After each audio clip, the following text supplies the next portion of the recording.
So, good afternoon to one and all. Respected resource person for this afternoon session, Dr. Ashwin Ranjanikar sir has joined our cloud meetings on behalf of UGC Malviya Mission Teachers Training Center, Dr. Babasaheb Ambedkar Marathwada Institute, Chhatrapati Sambhajinagar. I welcome him. He is currently heading Department of English and also Director IQAC of Sri Sant Swata Mali Gramin Mahavidyalaya Fulamri. His PhD topic was Creating Space, a Comparative Study of Dalit and African American Autobiography. Also, he has completed a minor research project, Mirror to Reality, Comparative Study of Dalit and African American Woman Autobiography. He has penned 3 books. He is also conveyor and coordinator of national level workshop on IPR coordinators and technical staff of colleges. Also, he has been conveyor and coordinator of Babuchak Sammelan multi-language gathering on occasion of International Mother Language Day, and also conveyor for national seminars, national poem, national seminar on intellectual property rights, then languages and literature, and also seminar on Mahatma Gandhi ideology and philosophy. Also has served on various committees in NRF, UGC, also Umang Unnat Bharat Abhiyan, then College Library Committee. He has also published around 13 research papers and have presented several research papers and have actively participated in refresher orientation course and also have successfully guided 5 PhD students. So on behalf of UGC Malviya Mission Teachers Training Center, again I welcome Dr. Ashwini Ranjanikar sir to this afternoon session, and I would now hand over the session to him. Over to you, sir.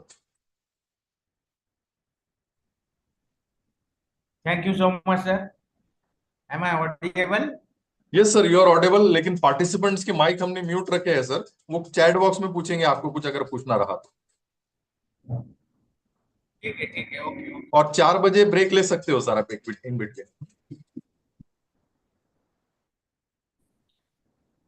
Outset, I am very thankful to the director, Honorable Professor Satish Patil sir, that he has invited me to deliver a lecture on the topic that student diversity and inclusive education. Along with this, I am also thankful to Dr. Rafe sir, the director of the HRDC Center. So today we are going to discuss about the student diversity and inclusive education. So on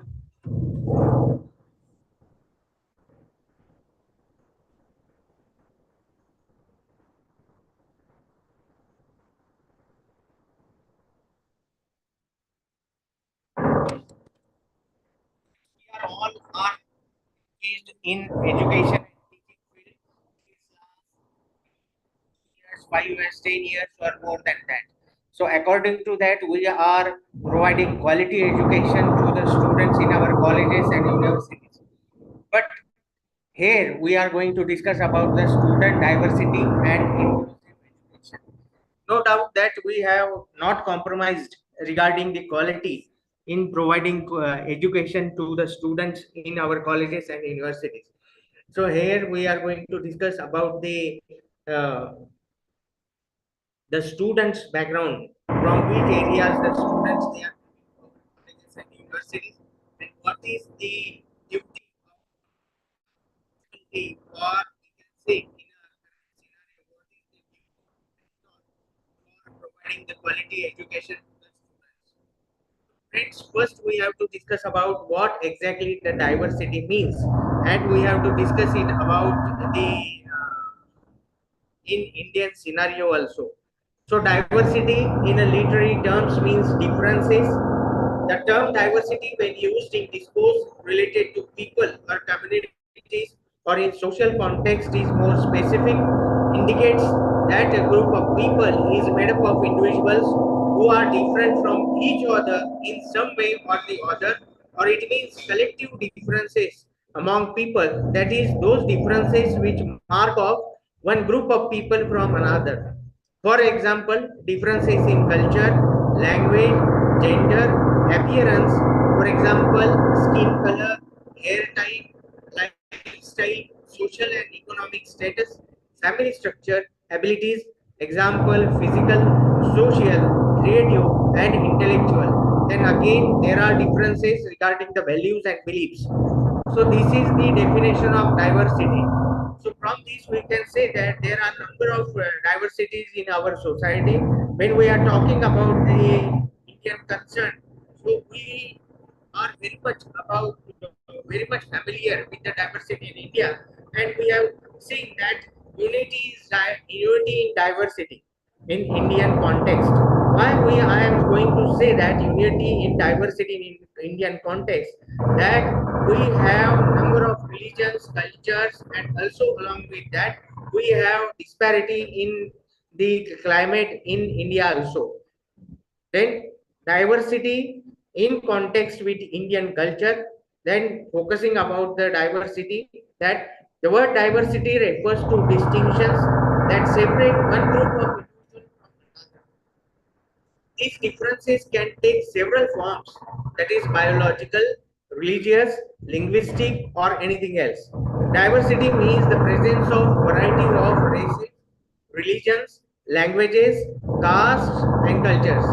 India as a country is known worldwide for its rich cultural diversity and wide variety of social groupings and cultures. Despite certain differences that may be created due to diversity, the binding factor behind India's growth and existence is its serves as a model of inspiration for the world to follow. Other countries, example of other countries, they have one religion. For example, if we think about the Western culture, we have Christianity. Here in India, we have number of differences, that is biological, religious, linguistic. In foreign countries, the people they are going to speak in one language only. That is their own mother tongue. For example, people from China, they are going to speak in Chinese only. People from Russia, they are going to speak in Russian language only. So, along with this, when considering all these facts, the Indian diversity or the people from India, though there are number of diversities, we are united, and we have proud of it that we have the unity in diversity. So various manifestations of diversity, that the first part of diversity, that is geographical diversity and also the biodiversity. Then we have religious diversity, caste diversity, linguistic diversity, then ostrich family. Again, that we are going to divide it as a Dravidian family, Sino-Tibetan family, and Indo-European family. So geographical diversity and biodiversity, considering to it that owing to India's diverse geography, its towering mountain ranges such as Himalayas and Western Ghats, as well as vast plains like the Indo-Gangetic, along with the Deccan Plateau, it has a variety of climates and ecosystems which spread from the wettest areas of the northeast to the arid deserts in the west. Then religious diversity. What sets apart India is its diverse religious beliefs and practices. Four of world's major religions came from India, that is Hinduism, Buddhism, Jainism, and Sikhism. India is home to people of many religions around the world, which includes a huge population of Muslims. That is, we are the third largest in the world when we are talking about the Muslim population in India, and Christians along with Jews and Parsis, etc. So caste diversity.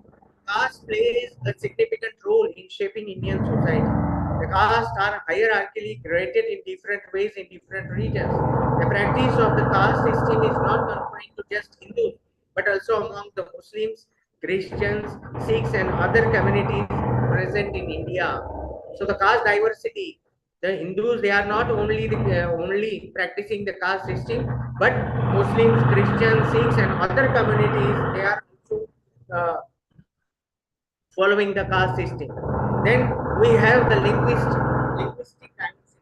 Many languages or dialects are spoken in India. The languages spoken by the Indian population can be divided into four language families. First one is Austric family, that is Santhal, Munda, Ho, etc. Then Dravidian family, the people from the Telugu, Tamil, Kannada, Malayalam, etc. So these languages are from the Dravidian family. Dravidian family. Sino-Tibetan family, this the northeast area that Sikkimese, Uru, these are the languages. Indo-European family, the people from Indo-European family, they are going to speak in Hindi, Punjabi, Sindhi, Marathi, etc. So these are the basic differences or the various manifestations of diversity, geographical diversity and biodiversity, religious diversity, caste diversity, linguistic diversity. Then we have racial diversity also. Then diversity in social life, family structures, festivals, literatures, racial diversity.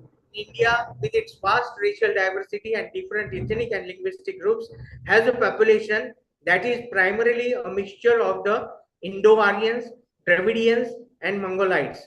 Several tribal groups, each with its own distinct culture and traditions, are also present in India. So this is about the racial diversity. Diversity in social life. India has a heterogeneous society with various regions and sub-regions that differ from one.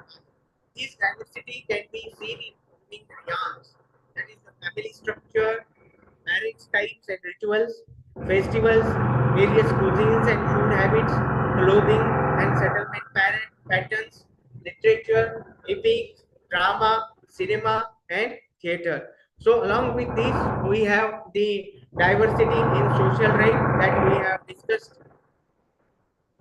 Then, what is the crux of unity in diversity? What are the major causes that we are united? We are living in a diversity, but we are united together. The basic concept of that is constitutional identity. The constitution. Now the people they are saying at the election in the current election that uh, the people they are saying that the current government is going to change the constitution, but this is not going to happen. We are united because of the constitutional identity, and to lead the entire nation, a single person is elected. The majority of the states adhere to standard three-tiered government structure under the constitution, regardless of age, gender, class, caste, or religion. All citizens are guaranteed certain fundamental rights. So this is about the constitutional identity.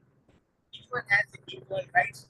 Everyone is equal in front of the law and government. So this is about the constitutional identity, and this is because of this we are united, though we are in diversity. Then religious tolerance. Religious tolerance is the distinctive characteristics of all faiths in India, due to which many different religions coexist. The Constitution itself guarantees the freedom of religion and practice. Equal preferences for all religions is given by the state. The state of India has no any official state religion. Interstate movement. So the people from any state can freely travel to another state, live there, and the laws and the penal code and administrative tasks. So all these are applicable to each and every person who is living in that state or not living in that state or traveling or migrated in that state. Article 19(1) of Section D of the Constitution ensures freedom of movement throughout India's territory, which fosters a sense of brotherhood and solidarity amongst its people. Other elements that contribute to consistency in the criminal justice system and policy implementation include the uniformity of the law, penal code, and the administrative task. So this is all applicable in each and every state or the citizen who is living in India. Because of this, we are united. Then economic integration. So this economic integration is emphasized and achieved because of the goods and service tax has paved the way for one country, one tax, one national market, which facilitates unity amongst the different regions. The Indian Constitution also guarantees freedom of trade, commerce, and intercourse within the territory of India. Another aspect is institutions of pilgrimage and religious practices. So each and every citizen or the people living in India, they have the freedom to follow their own religion and spirituality. So institutions of pilgrimage, we have number of pilgrimage institutions, and the people, not only Hindu, Jains and Sikh people. So the people, they are going to migrate and going to visit the pilgrimage places of Hindus and Sikhs and Muslims, and each and every festival that the people in India, they are going to celebrate with enthusiasm and zest. Spirituality and religion play an essential role in India. Various religious sites and sacred rivers can be found all across the country, be it from Badrinath and Kedarnath in the north to Rameshwaram in the south, Jagannath Puri in the east, and Dwarka in the west. What binds them together is the long-standing tradition of having pilgrims visit to eat from different regions of the nation. This gives them a sense of geo-cultural identity. Then, as recent fairs and festivals, further fairs and festivals protect people from all across the nation. India, inter-religious celebrations are more likely, especially during festivals like Diwali, Holi. So all these festivals and fairs, the people, they unitedly celebrating very enthusiastically and just weather integration via the monsoon. So this is very important aspect, that how though we are living in a diversity but we are united. The monsoon season affects the entire Indian subcontinent, flora and fauna, agricultural activities and way of life, including holidays. Sports and cinema further serves as unifying forces which are quite popular amongst the masses.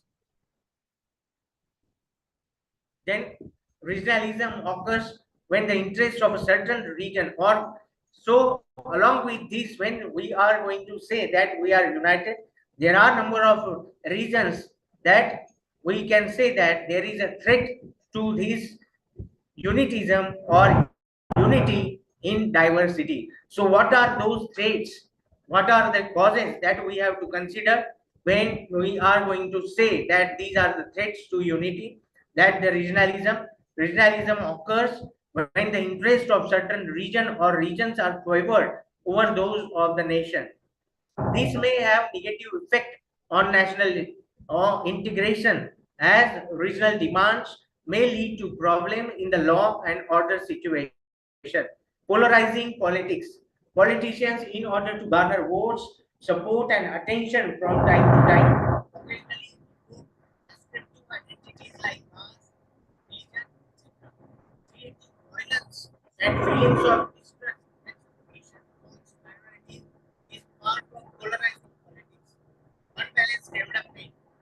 If a region is backward, it brings uneven socio-economic growth. This results in poor economic policies, which create to these there may be violent activities that ignite or even fuel separatist demands. Numerous examples of successionist development. So we have seen what happens in Manipur last year.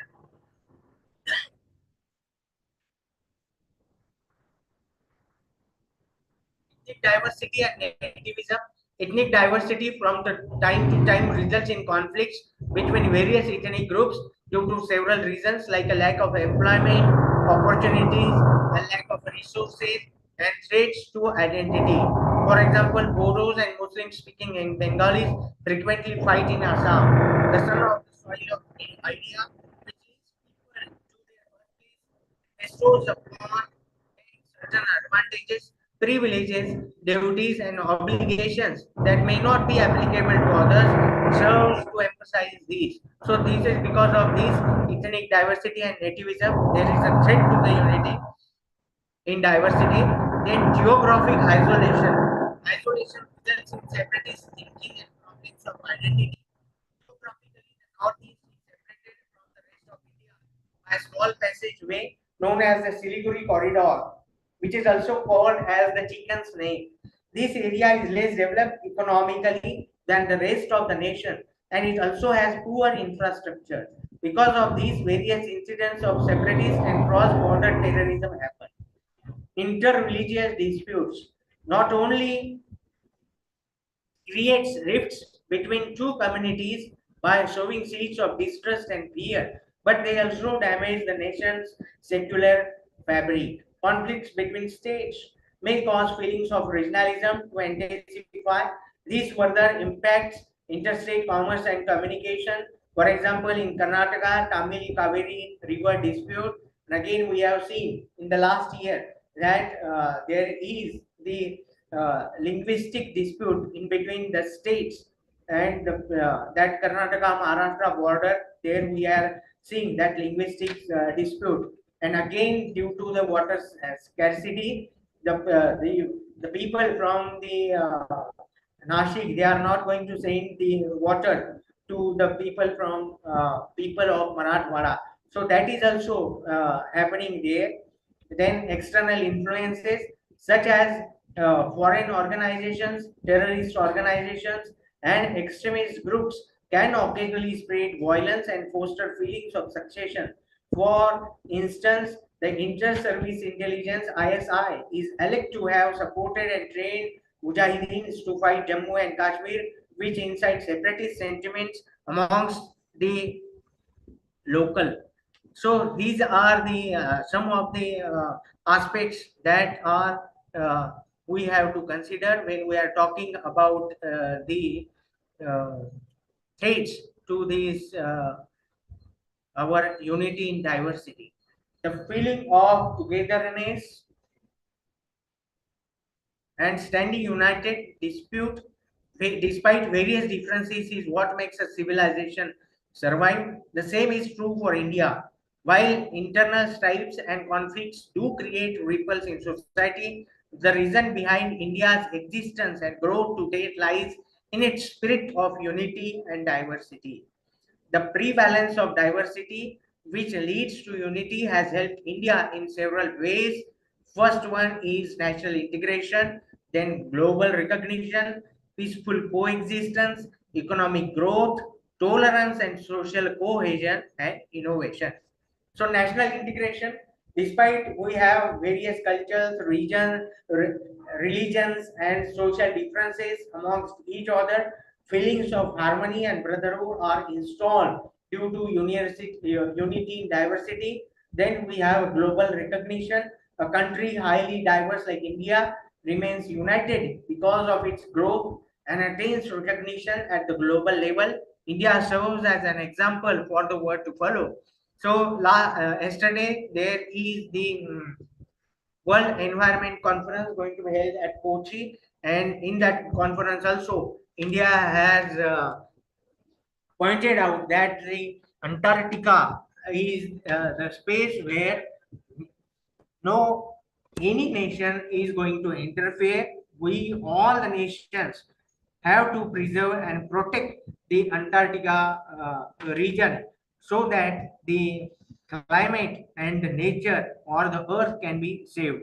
So during the corona period, COVID-19 period also, the India's contribution is appreciated all over the world, and the efforts taken by the government, and also in the war-like situations, the stance taken by Indian government is appreciated. The G20 conference that conducted by the Indian government in India and visited numerous places, including Aurangabad, also that W20 has conducted here, and because of this, that the global recognition that the India has received is a very commendable job done by the government. So the steps taken by the government on the global level is very appreciable, and we all the citizens and teachers especially feel proud about the contribution of the government regarding the development and also the recognition of India on a global level. Peaceful coexistence can only be maintained through unity in diversity in a diverse country like India, and the people in India, they are living peacefully. There are numerous cases, but they like Manipur, but they are very few that we have to consider. But rest the people in India, they are living in peaceful coexistence. Economic growth, as I already mentioned, that India is the in the coming years is going to be the third largest economy in the world. Now, the tolerance and social cohesion, India's diversity can promote greater tolerance and understanding amongst the different groups, which makes it a cohesive society to live in. Innovation, diversity leads to creative thinking, which promotes innovation and progress. A diverse range of languages and cultures enables more effective communication with different parts of the world. So diversity leads to creative thinking. So this is a very important point that I have to mention here, that though in diversity and biodiversity that we are having in India, recently the onion which farmers they are producing in Maharashtra.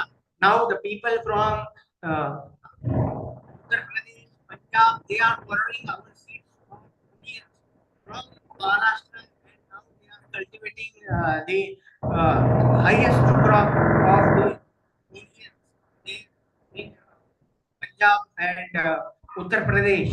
So these number of innovations are going in each and every area, not only in agriculture but each and every area. The people and the scientists in India, they are working, and this is the we can say the diversity that we have creative minds maintain a balance between unity and diversity in India. It is essential to acknowledge and appreciate the differences amongst various groups and to promote a sense of togetherness, trust, and solidarity. It is important to be respectful of the unique balancing diversity with unity is an ongoing process. Identities, regardless of one's racial, ethnic, linguistic, or religious identity. Every citizen of India should focus on being an Indian first. Ultimately, the key to achieving this balance is to recognize and embrace these differences while promoting a sense of unity. So, to maintain the unity and diversity in India, we have to focus and respect the identities and providing the equal opportunities to each and every person, barring its racial, ethnic, linguistic, or religious identities. Providing equal opportunities to the citizens in India is the utmost importance when we are talking about maintaining the unity and diversity in India. So the diversity, we can say that on a broader level can be defined into five basic concepts, that is linguistic diversity, socio-cultural diversity, economic diversity, gender diversity, ability, disability, and diversity. From the above thread of analysis, we understand that diversity gets linked to inclusion. Here, diversity subsumes the value and respect for pluralism in a social group, establishing positive inclination to inclusivity while fostering a feeling of oneness and a sense of belongingness in what each of the members of the pluralistic society. It is diversity that brings in the advocacy for equity and justice for each person, irrespective of their abilities, disabilities, social status, class, caste, and so on and so forth. Another trade of analysis is that it is diversity and exclusion of some who are not like the majority in their group that has given rise to inclusion as a significant dispute in today's academia. Social exclusion, social exclusion or social marginalization is a term used across disciplines including education, sociology, psychology, politics, and economics. Because of social exclusion, the affected individuals or communities are prevented from participating fully in the economic, social, and political life of the society in which they live. Aligning definition resulting from social exclusion applies to people with disability, people from minority groups, lesbian, gay, bisexual, transgender people, drug users, HIV positive patients, sex workers, orphans, and elderly. Anyone who appears to deviate in any way from perceived norms of a population may thereby become subject to varying degrees or forms of social exclusion.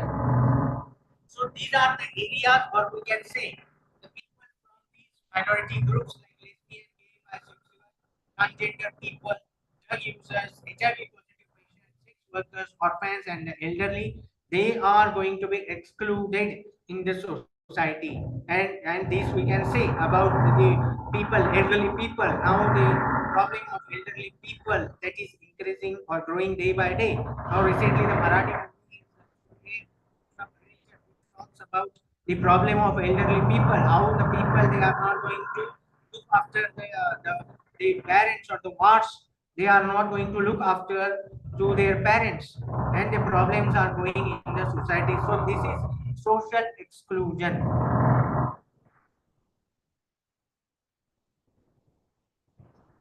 Then UNICEF report 2006, the definition of social exclusion is accepted as a multidimensional including deprivation of economic, social, gender, cultural, and political rights, making exclusion as a broader concept than material need. All the same, poverty and social exclusion are inextricably linked, and one of the major causes of poverty is unemployment. Social exclusion, on another analysis, is the process of relegation of individuals or social groups to the fringe of society. They are systematically blocked from or denied full access to various rights, opportunities, and resources that are normally available to members of mainstream groups and which are fundamental to social integration within these groups. For example, housing, employment, healthcare, civic engagements, democratic participation. People with disabilities are among the most vulnerable groups who are at the risk of social exclusion. On an analysis of the general condition of the disabled population that consists almost 10% of the world's population, one realizes that this population is excluded from essential services for living such as food, clothing, basic education, healthcare, employment opportunities, such other essentials which ultimately affect their participation in the activities of the people around, eventually leading to their exclusion from the society. One also observes that this population is looked upon as invalid. They are at risk of violence, abuse, and exploitation, and miss out the chance for protection of their rights. Such population gradually becomes invisible as if denied of their very existence. So these are the definition of multidimensional definition, which includes economic, social, gender, cultural, and political rights, making exclusion as a broader concept that of the material poverty.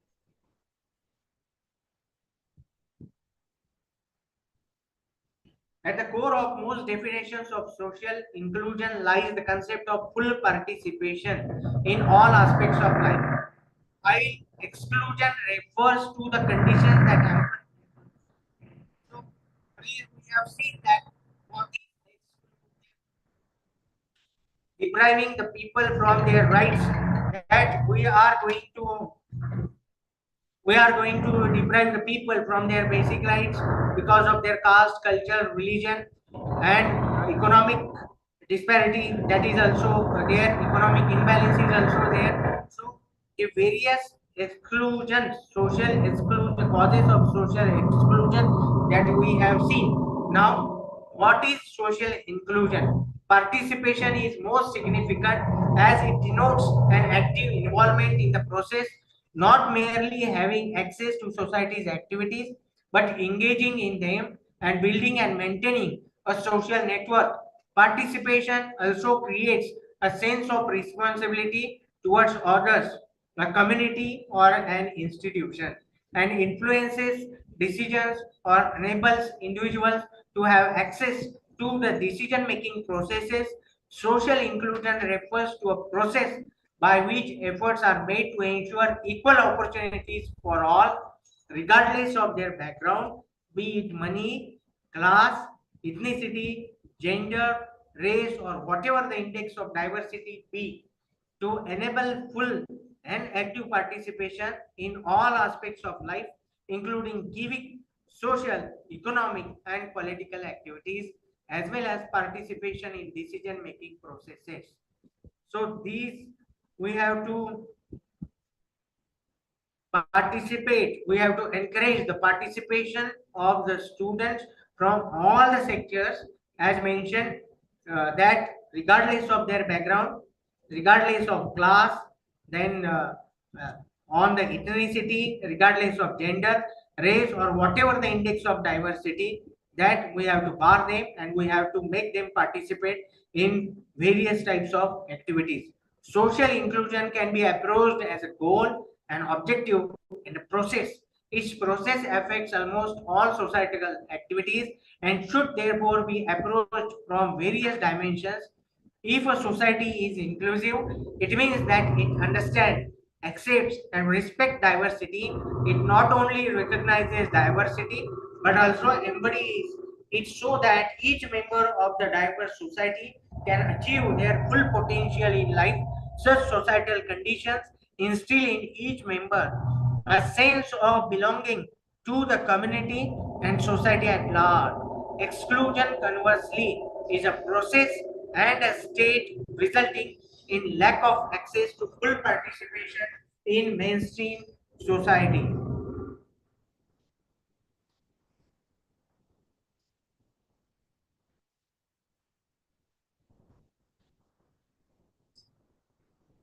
So the classroom is a cross section of society where the diversity existing among people in their community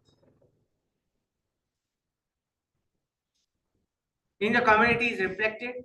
The increasing number of learners from diverse backgrounds admitted to elementary classrooms has reinforced the importance of making schools are more inclusive, with relatively much higher variations in the talents and social, cultural, economic, and political backgrounds of the learners. A teacher is expected to transfer the understanding and position about diversity into the classroom processes. Identify and recognize the traits of diversity among learners in order to address the corresponding issues and challenges with respect to curriculum design, teaching learning practices and processes, and learning material, so that subsequently the different learning needs of children are met. Precisely, the elementary classroom in India is confronted with an immense challenge of weaving in diversity constructively into classroom processes to democratize these processes and practices, all geared to the larger goal of social justice. Inclusion is an unrelenting process of augmenting learning and participation for all students, irrespective of their differences. It is an ideal to which school can aspire, but which is seldom fully reached. But as soon as the process of increasing participation means actively engaging in learning with others while sharing learning experiences and engaging in collaborative learning. Inclusion starts with exclusionary introduction to diversity, and inclusion 18 pressures are removed. The differences between students is respected and each one in the class group feels recognized, accepted, and valued for what he or she is. In the context of diversity, the importance of the agenda of inclusive education is further reinforced by the enactment of right of children to free and compulsory education, Right to Education Act 2019, and the Rights of Person with Disabilities Act 2016. So this is very important part that the students, they are admitted in schools or in colleges, they are from various different backgrounds, and because of this they may face some type of problems Like for that purpose, we have started slow learner classes in our colleges, and for special students also, the classes that we are going to conduct in our colleges and in universities and in schools. Inclusion as a philosophy. Inclusion is a philosophy, a mindset, a conviction that every person has a right to enjoy equal opportunities and live with equal dignity, irrespective of how different they are from the others in any group they belong to. The philosophy of inclusion goes beyond physical inclusion and incorporates a system of basic values and beliefs that promotes the participation and sense of belonging of every member in any group. Hence, you can make inclusive education a reality in your class only when you have the conviction and belief in inclusive educational practices. So it is a philosophy, and you have to accept as a teacher. You have to accept and have the belief that I must have to treat each and every student, whether he is a fast learner or slow learner, that initiatives, that efforts I have to take to upbring those students who are lacking in their basic knowledge with the help of the slow learner classes, and to cope up with the slow learners and the fast learners and to bring them together. So that is the ideology and the philosophy in inclusion as a philosophy that we have to accept in our education system. Inclusive education makes it possible for all students to study in their neighborhood schools or in colleges in age appropriate regular classes. In this situation, they are supported to learn, contribute, and participate in all aspects of the life of the school. All students mean every child, irrespective of abilities, disabilities, socio-economic background, and gender, religious, and regional belongingness. Inclusive education is about how we develop and design our schools, colleges, classrooms, and activities so that all students learn and participate together. Let us see what inclusion in education is more closely to. It is a process to bring all students together in one classroom and school, regardless of their strengths or weaknesses in any area, and it seeks to maximize the potential of all the students without any thinking about the students. They are, some of the students they have the strengths, and some of the students they are having the weaknesses in particular area. So regardless of their strengths and weaknesses in any area, it is required to maximize the potential of the students. That is on the basis of which we are going to take the education as inclusive education. Inclusive education is a process where diversity in a group with respect to any aspect is appreciated, and in which everyone is recognized and respected for his or her worth. So, what are the inclusive practices? Now we have seen that what is exclusion, what is inclusion. Now, what are the exact practices that we have to follow in the school or colleges? It is an effort to make sure that diverse learners, those with disabilities, different languages, cultures, different homes and family lives, different interests and ways of learning are taught using teaching learning strategies adapted to individual learning needs. So it is a process that allows every individual to feel accepted, valued, and safe. And inclusive community consciously involves to meet the changing needs of its members. Through recognition and support, an inclusive community provides meaningful involvement and equal access to the benefits of the citizenship. It is a means of enhancing the well-being of every member of the community at a large, not a particular any type of community. Now, inclusivity in higher educational institutions, that equitable education, providing equitable education for all, access to quality education, then learner-centric ecosystem, societal engagement, universal design for learning, teachers capacity enhancement. So these are the 6 basic concepts of the inclusivity in higher educational institutions. That is equitable education for all. We have to provide equitable education for all, regardless of their class, caste, then economic deprivation.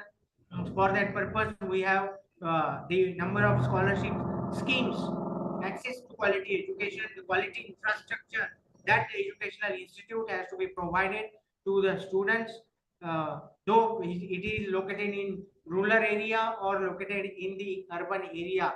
The infrastructure and the quality staff and also the equipments, advanced equipments, ICT enabled learning tools that we have to provide to the students in the rural as well as in urban area. Number of colleges and the universities, they are located in the urban and rural area, but they are lack of the advanced facilities in the system. Then learner centric ecosystem.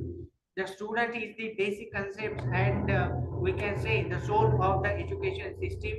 It is because of the students we are there in the system, and we have to provide the learner centric ecosystem. Now the system that the national education policy has accepted, that is the learner centric ecosystem, that they have accepted. Choice based credit system is there. So because of this choice based credit system, multiple entry, multiple exit system, multi-dimensional system, multidisciplinary system, that the students have the ability and the capacity to choose any subject, any areas of interest that he or she is willing to choose from that system.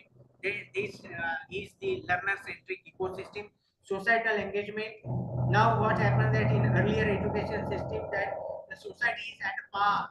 The social interest is not there. The people from the society, they are not included in the curricula. Now, with the help of field tours, then projects, now the society, they are connected. I am working in a rural college, and now the students from my college, they are going to visit the Gram Panchayat, the farms and the farmers. We are going to invite to the farmers that, and also the agri entrepreneurs to share their knowledge with with the student, so that the societal engagements, the representative of NGOs, they are also coming to the college and the universities.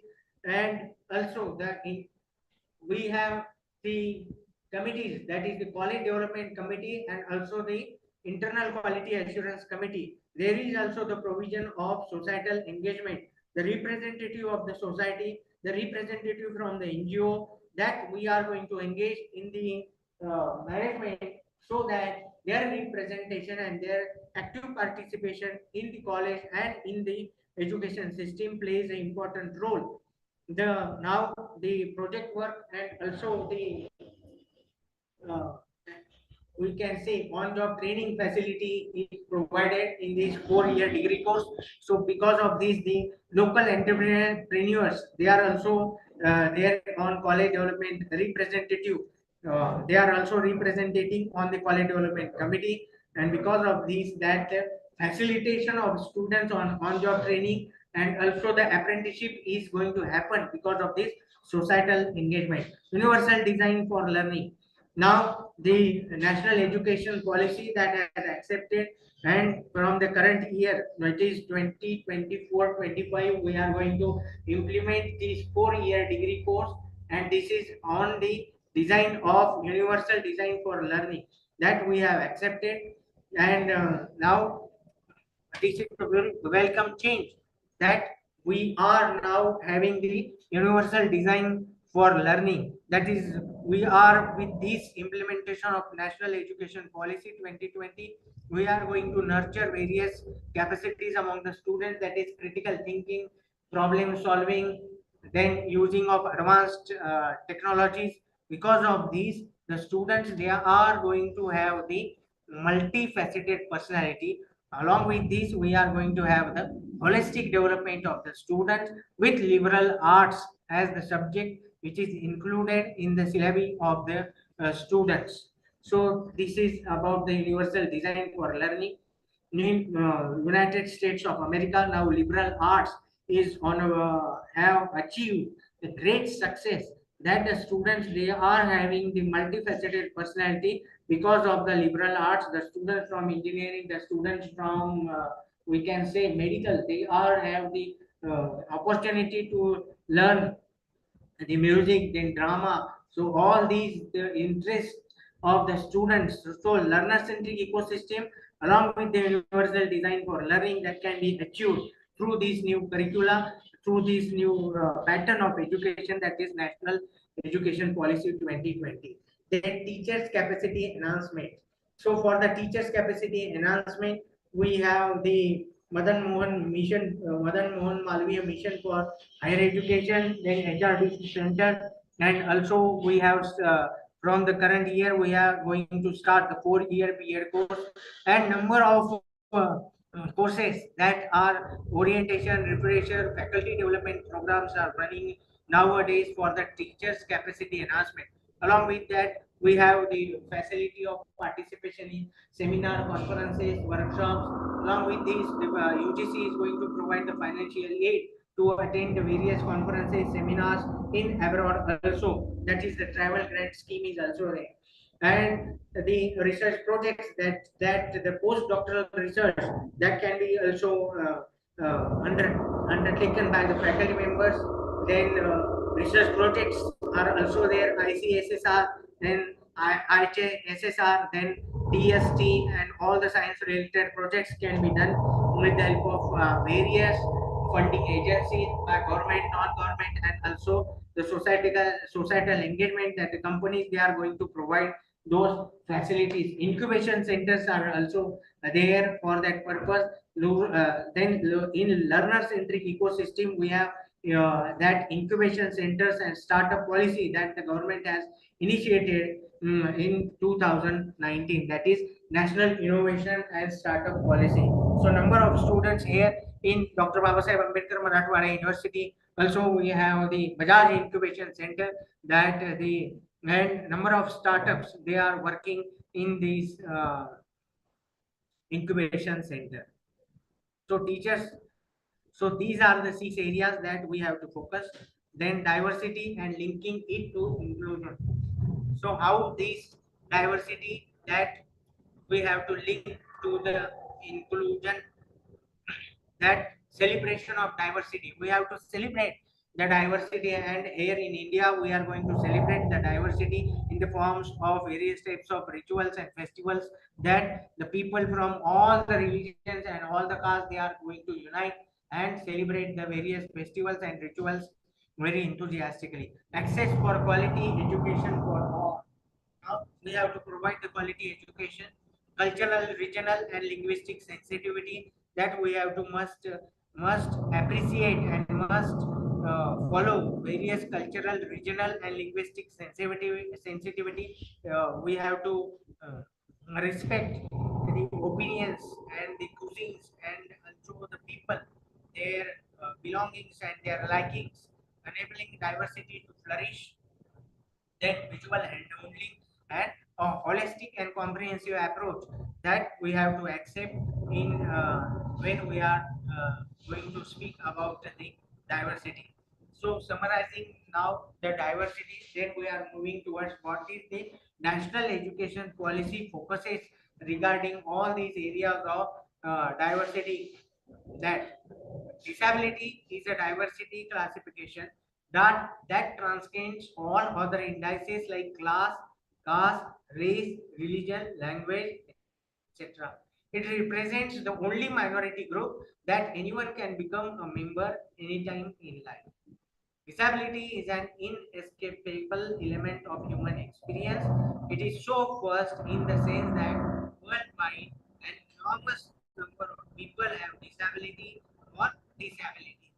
Furthermore, disability is arguably more heterogeneous than those of race, gender, class, and sexual orientation, as it may affect one's senses or one's mobility.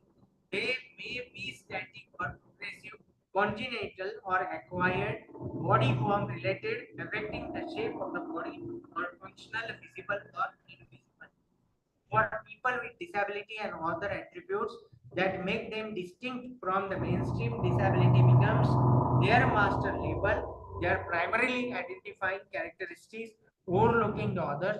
So disability is more fundamental form of diversity than differences in race, religion, ethnicity, etc.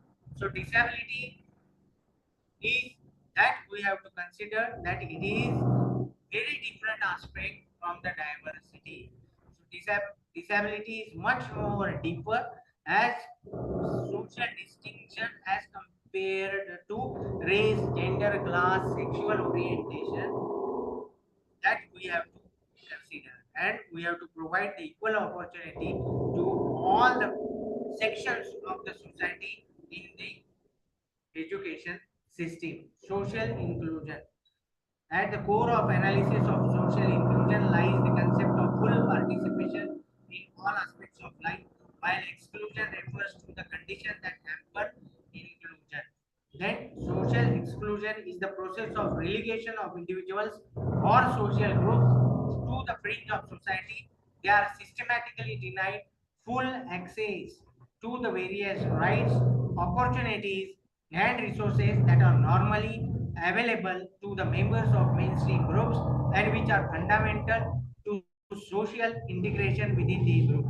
Social inclusion is the process to ensure equal opportunities for all, regardless of their background, be it money, class, ethnicity, gender, race, or whatever the index of diversity be, to enable full and active participation in all aspects of life, including civic, social, economic, and political activities, as well as participation in decision making process that we have seen.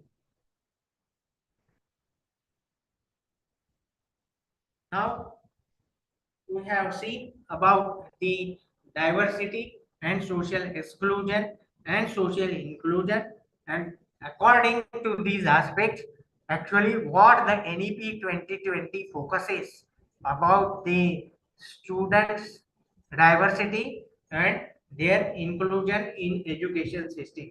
So this policy totally focuses on the students, and here we are going to see the vision of this policy and what are the basic concepts that the policy is talking about. An education system rooted in Indian ethos that contributes directly to transforming India, that is Bharat, sustainably into an equitable and vibrant knowledge society by providing high quality education to all and thereby making India a global knowledge superpower. The curriculum and pedagogy of our institution must develop a deep sense of respect towards the fundamental duties and constitutional values, bonding with one's country, and a conscious awareness of one's roles and responsibilities in a changing world. So we have seen in earlier presentation that what is the crux, that is it is the constitution that because of which, though we are diverse on numerous scales, we are united only because of the constitutional values.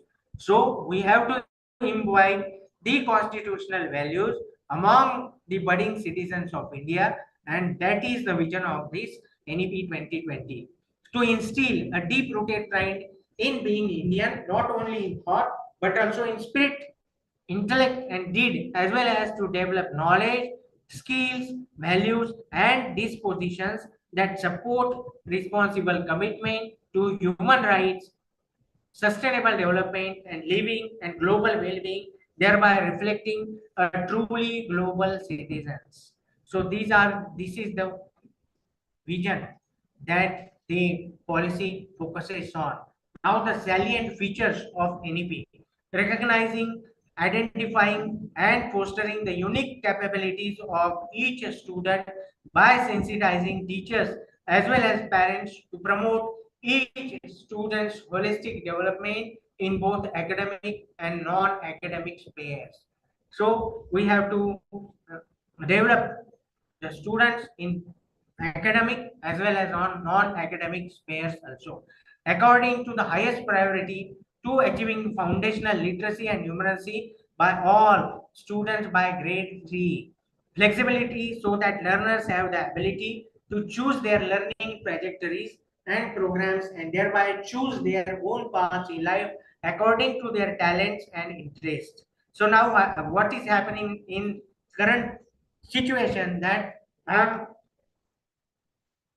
working in a rural college and the students in the rural colleges now where they are going. So this is a very worrisome picture in front of all of us.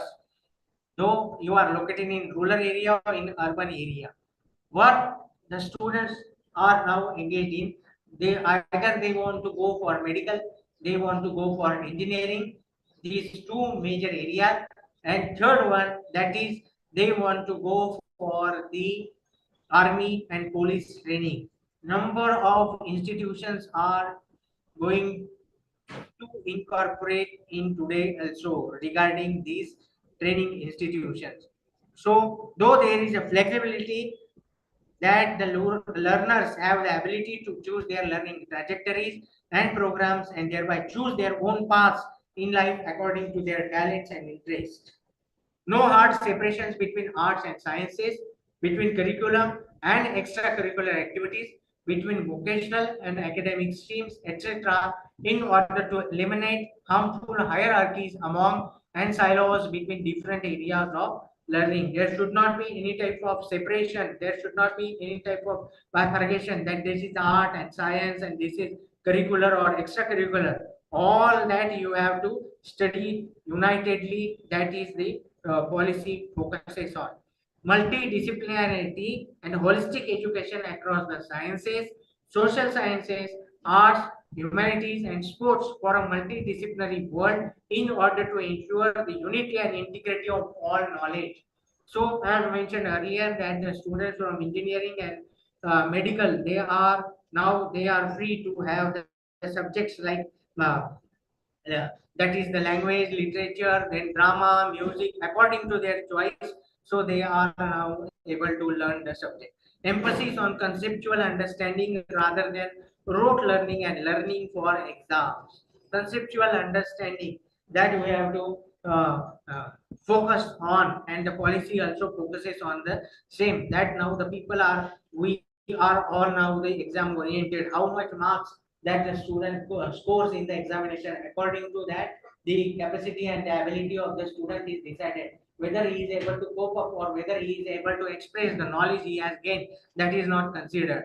So the emphasis now, the policy focuses on the emphasis on the conceptual understanding rather than the learning for the examination. The student should not be only the exam oriented, it should have the basic knowledge, the concepts that should be clear, that the policy focuses on.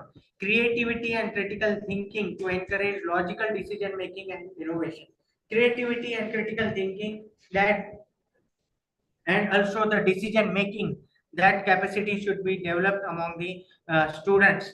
Ethics and human and constitutional values like empathy, respect for others, cleanliness, courtesy, democratic spirit, spirit of service, respect for public property, scientific temper, liberty, responsibility, pluralism, equality, and justice. So these are all values, that value system should be imbibed among the budding citizens of India, and through the educational institutes, universities, and colleges. That is their duty, and the current NEP focuses on these values, that we have to inculcate all these values among the citizens, budding citizens, promoting multilingualism and the power of language in teaching and learning.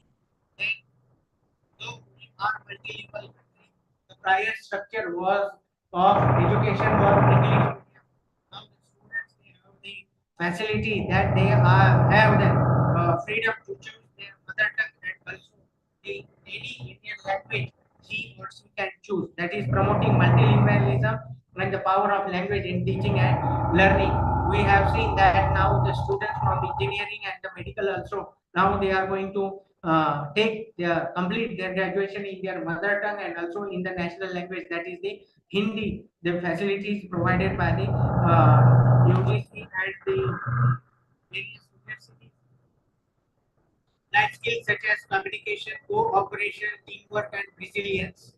that we have to focus in, or this is the salient feature of this NEP 2020. Focus on regular formative assessment for learning rather than summative assessment that encourages today's coaching culture. So the summative assessment, we are focusing on the formative assessment that we have to uh, adopt in the current education system. Extensive use of technology in teaching and learning, removing language barriers, increasing access for the students and educational planning.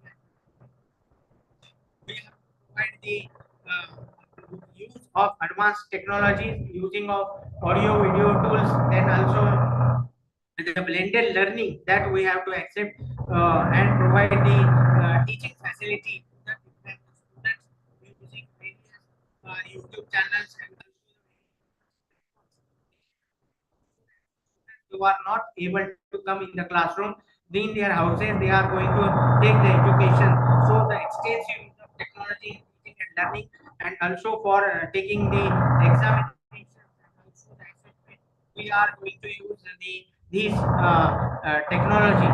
Respect for diversity and respect for local context, pedagogy and policy, always keeping in mind that education is a concurrent subject.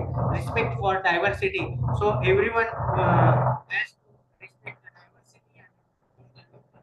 So as full equity and inclusion as the cornerstone of all educational decisions to ensure that all students are able to thrive in the education system.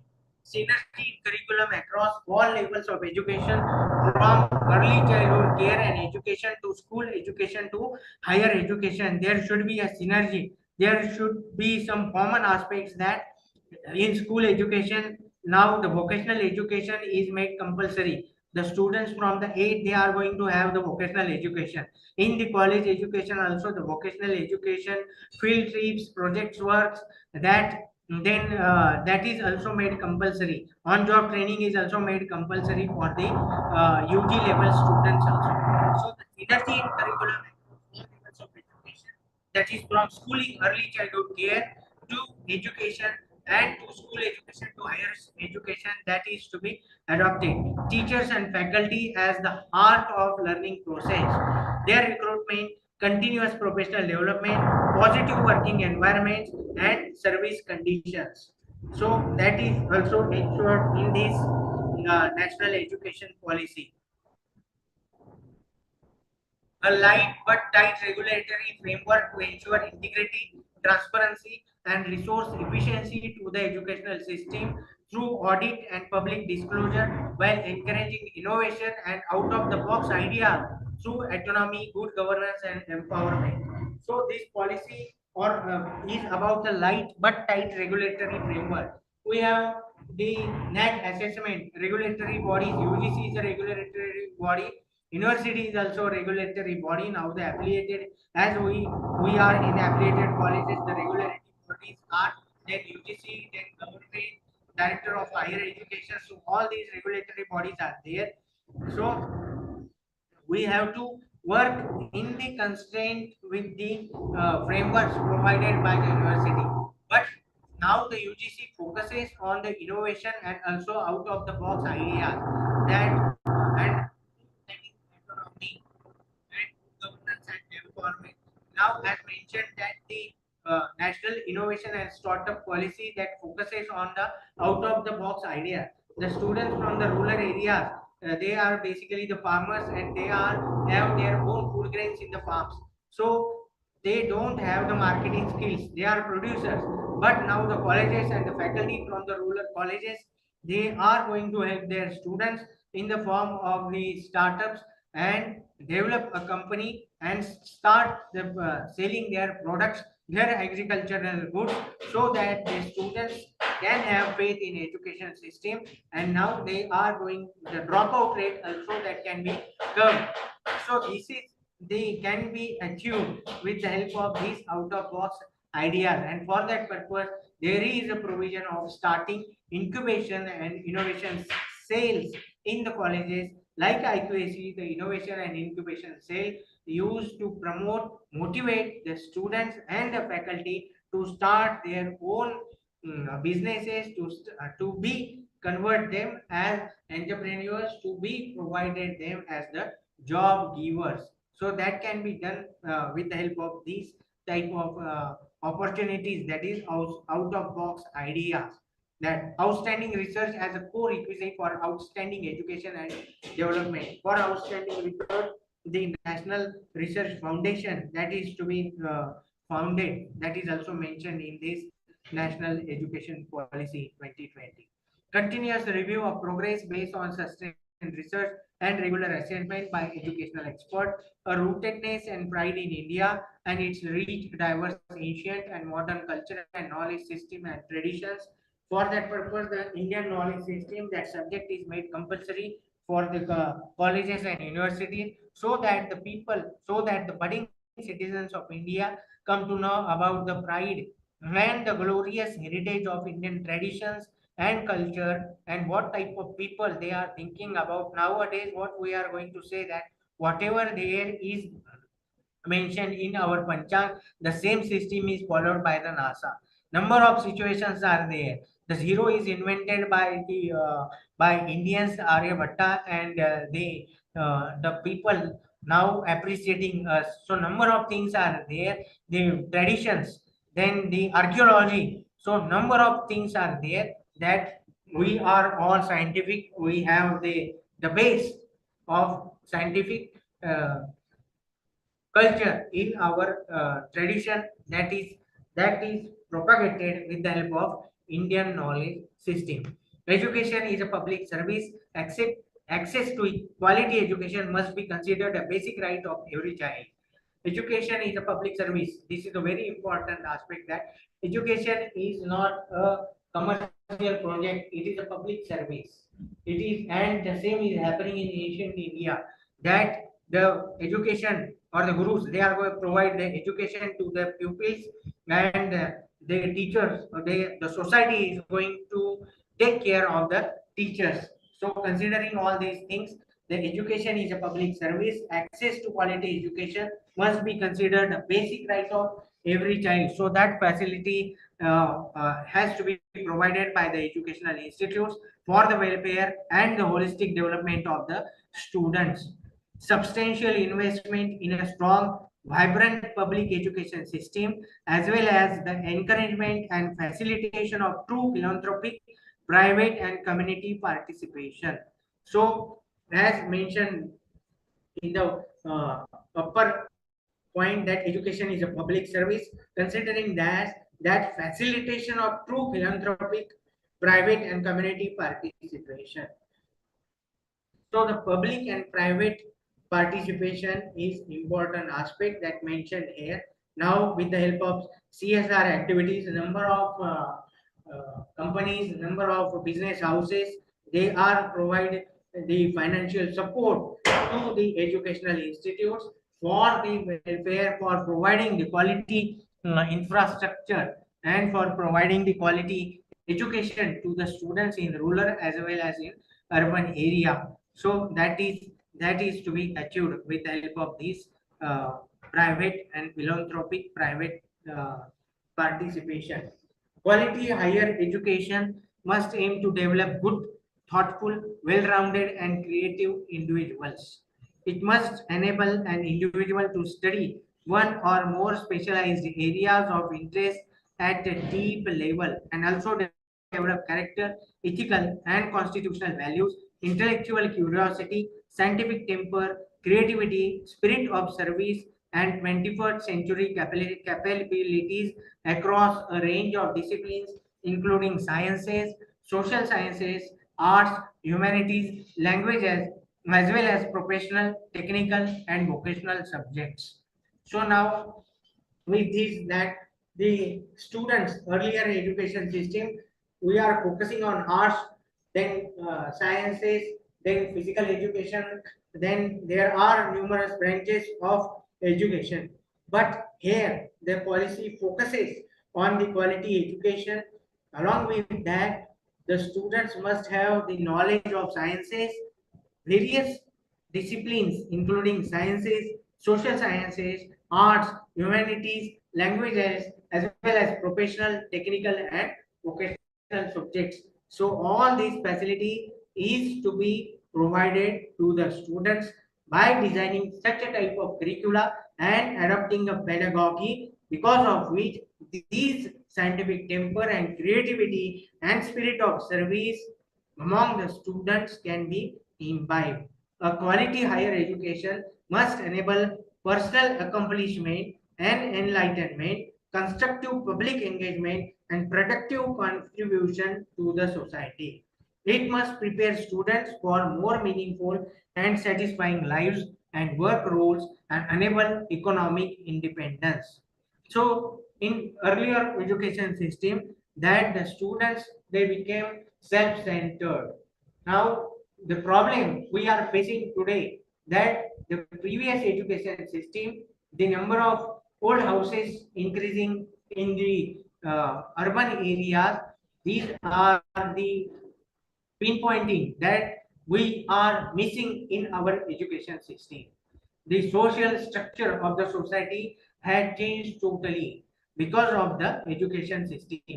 That, and to curb and to have the solution for the system, that we have to develop and train the budding citizens of India who have the public constructive public engagement and productive contribution for the society. Along with this, he has also or she has also the personal accomplishment.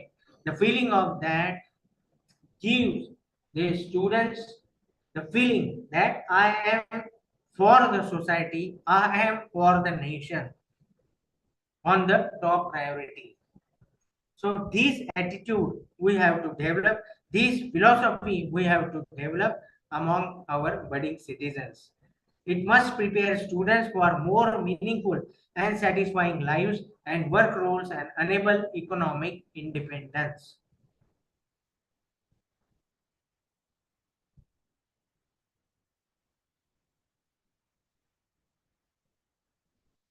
Then what are the problems that the HER faced? A severely fragmented higher educational ecosystem, as mentioned that the higher education system is fragmented as number of regulatory bodies are there. So, and the higher education system is fragmented, number of bodies are there. Less emphasis on the development of cognitive skills and learning outcomes. There is no any type of assessment that how learning outcomes can be assessed. And now in this system we have the system of measuring the learning outcomes and also the development of cognitive skills. A rigid separation of disciplines with early specialization and streaming of students into narrow areas of study, limited access, particularly in socio-economically disadvantaged areas with few HIs that teach in local languages, limited teacher and institutional autonomy, inadequate mechanism for merit-based career management and progression of faculty and institutional leaders, lesser emphasis on research at most universities and colleges, and lack of competitive peer-reviewed research funding across disciplines, sub-optional governance and leaderships of HEIs, and ineffective regulatory system, and large affiliating universities resulting in low standards of undergraduate education. So these are the major problems that the higher educational institutes are going through. Then what is the key changes in current higher educational institute? Moving towards multidisciplinary universities and colleges with more HEIs across India that offer a medium of instruction in local and Indian languages. Now the universities are going to be multidisciplinary universities and colleges. Not a single disciplinary or a single faculty college will sustain henceforward. As the crux of the education system or the NEP 2020 focuses on the multidisciplinary and holistic development of the students. Now the colleges and the universities are going to be multidisciplinary with more HEIs across India that offer medium of instructions in local or Indian languages. that is to be there. Moving towards a more multidisciplinary undergraduate education, moving towards faculty and institutional autonomy, revamping curriculum, pedagogy, assessment, and student support, reaffirming the integrity of faculty and institutional leadership positions, establishment of national research foundations, of governance of HEIs by independent boards having academic and administrative autonomy, light but tight regulation by single regulator for higher education, increased access, equity, and inclusion. So these are the changes that we are going to face in the future. Some of the changes that we are seeing, we are observing right now, that the multidisciplinary universities and colleges they are coming. Then multi-graduate education, undergraduate education is also a multidisciplinary education. Then uh, numerous colleges they are asking for autonomy. Here in Maharashtra also the autonomous colleges are increasing day by day. In our city also, Aurangabad city also, one college, that is Devgiri College, they have filed for autonomous college, and now they are also having to start the university, that is Devgiri University in future also. And one more college in a race of having the autonomy, that structure here. Then revamping the curriculum, that the choice-based credit system that all the colleges and university has adopted, and the pedagogy, assessment, and student support. For student support, we have started numerous schemes, and the academic bank of credit, that is also we have registered, and in the next year the students get their credits in their academic bank of credits. Revamping the integrity of faculty and institutional leadership positions, now that can be done, that revamping of the institutional leadership positions. Establishment of national research foundation, that is there, but it is not started yet. Light but tight regulation by a single regulator for higher education, that is to be encouraged, and it is also going to happen in coming years. Increased access, equity, and inclusion. Now these multiple entry and multiple exit option provided by the UGC, by the various university and colleges in the next year is definitely prove pave the way for increased access, equity, and inclusion to the students in the program as per their choice. Institutional restructuring and consolidation. By 2040, all higher educational institutions shall aim to become multidisciplinary institutions, each of which will aim to have 3,000 or more students. The institution which is going to have the more than 3,000 students, that can be a multidisciplinary institution by 2014. To have identity as an institution, you have to increase number of courses in your college, in your university, and have a multidisciplinary institution. There shall be by 2030 be at least one large multidisciplinary HI in or near every district. In every district by the 2030, the multidisciplinary higher education institute should be there, at least one. There can be more. Then what will be the existence of the rural colleges and the urban colleges? Now take the example in your district, in which area you are coming from. So observe, and where you are going to survive, that you have to think.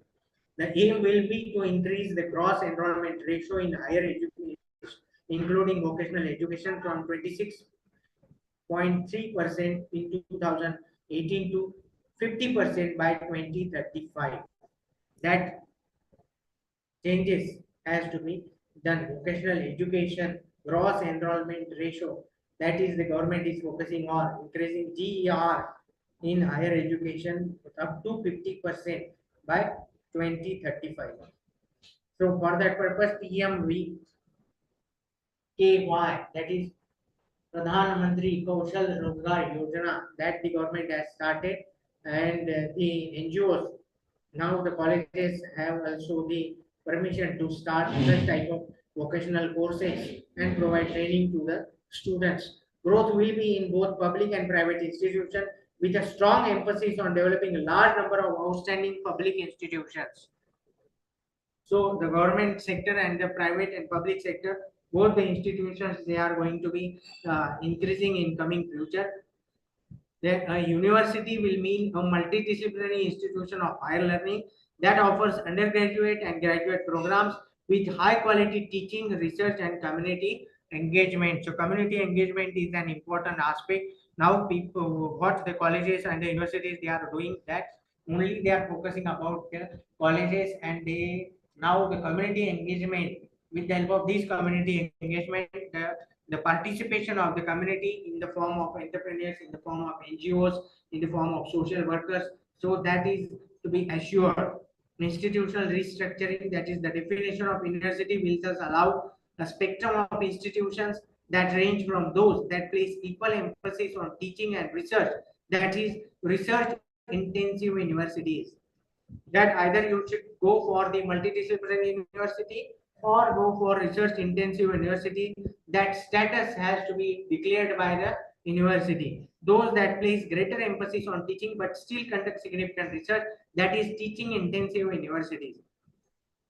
Autonomous degree granting colleges will refer to a large multidisciplinary that grants undergraduate degree and is primarily focused on undergraduate teaching thought. Through it would not be restricted to that. Autonomous colleges, degree granting colleges will refer to a large multidisciplinary that grants undergraduate degree and is primarily focused on undergraduate teaching, though it would not be restricted to that. A stage-wise mechanism for granting graded autonomy to colleges through a transparent system of graded accreditation will be established. HEI will have the autonomy and freedom to move gradually from one category to another based on their plans, actions, and effectiveness. Now, the higher educational institutes, the colleges, they have, according to their graded, they have the mobility to go for the autonomy according to their accreditation.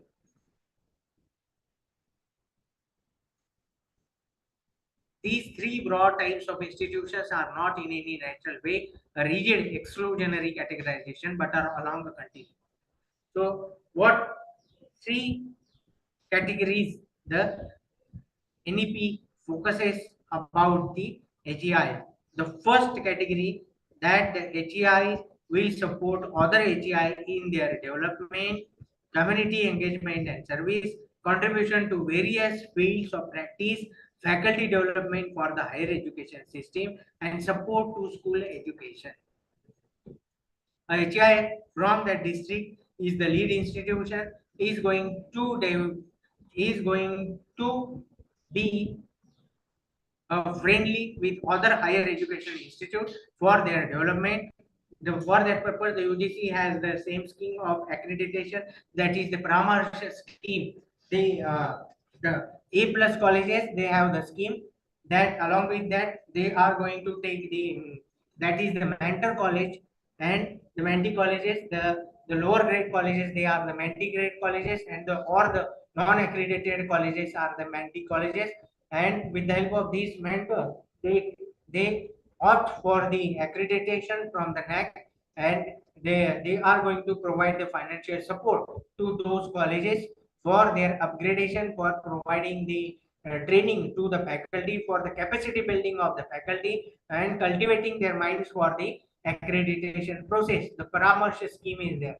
On the basis of these, the HEI, a college cluster will be there, and the lead institution that is going to provide the helping hand to the colleges uh, for various fields of practice, faculty development for the higher education system, and support to the school education system.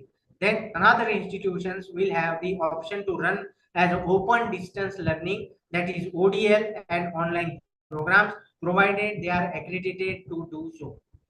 So for this open distance learning, you should have A++ grade in current situation. Only that those colleges or the universities, they have the open distance learning mode or online program that is given by the UGC accreditation. Here in Maharashtra, Pune University, Mumbai University, and these are the universities. They have this open distance learning accreditation provided by the UGC, and also that is the Nashik Yashwantrao Chauhan Maharashtra Open Universities also have the status, and because of this they provide the open distance learning programs.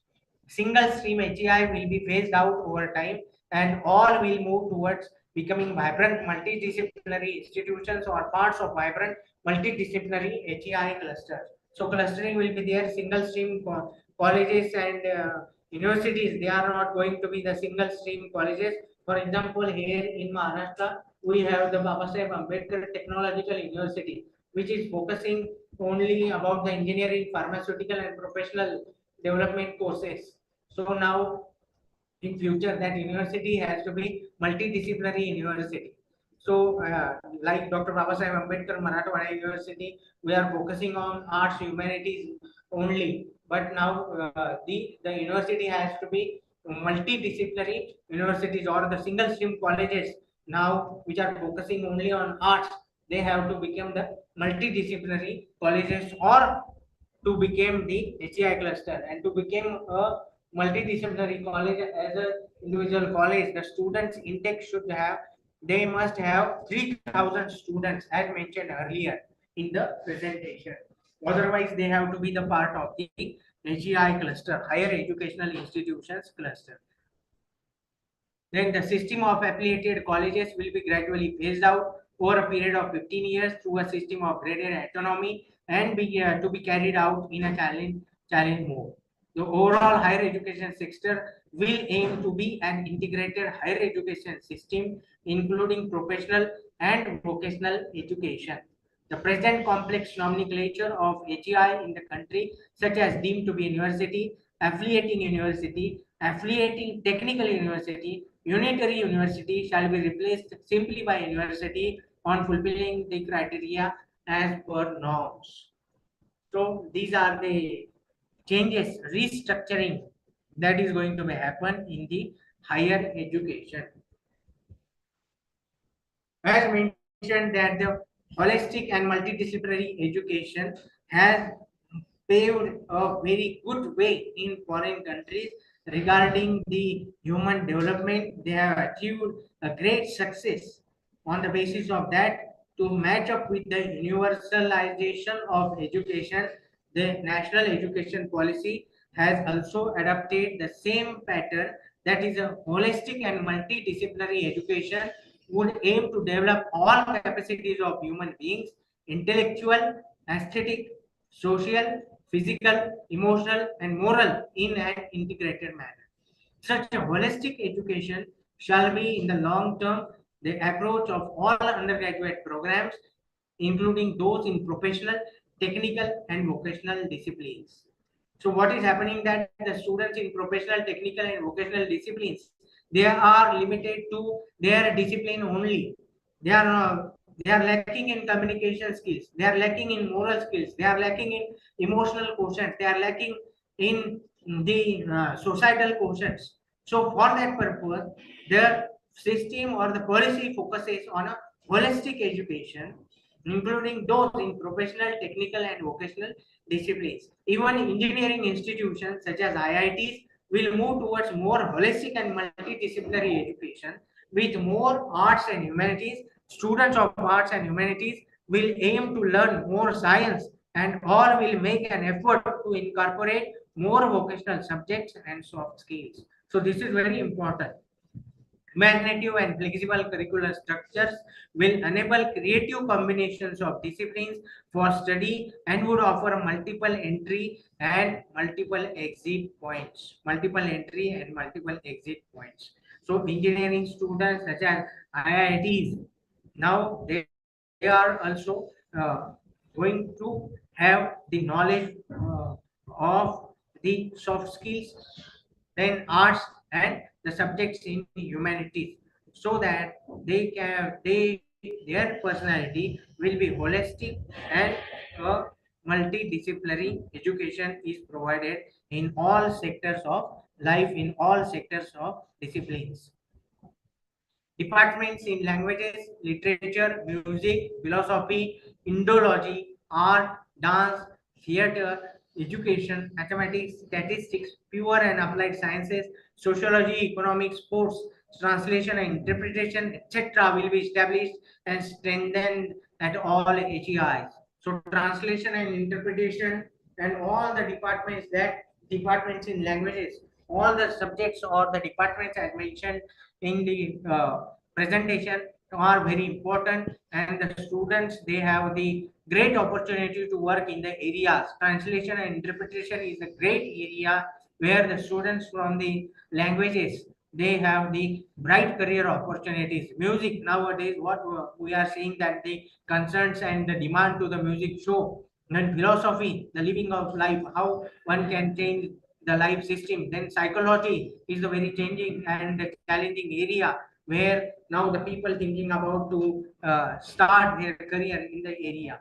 So curricula of all HEI shall include credit-based courses and project in the areas of community engagement and service, environmental education, and value-based education. So value-based education, environmental education. So all these subjects became the mainstream subjects in the curricula. The undergraduate degree will be of either 3 or 4 year duration with multiple exit options within these period with appropriate certification.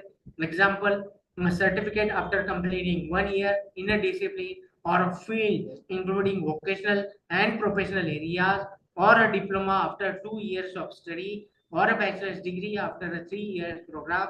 The 4 year multidisciplinary bachelor's program, however, shall be preferred option. So from the current year, that to 2024-25, the 4 year degree program that the Maharashtra government is going to start. An academic bank of credit ABC shall be established, which would digitally store the academic credits earned from various recognized HEIs, so that the degrees from an HEI can be awarded taking into account credits earned.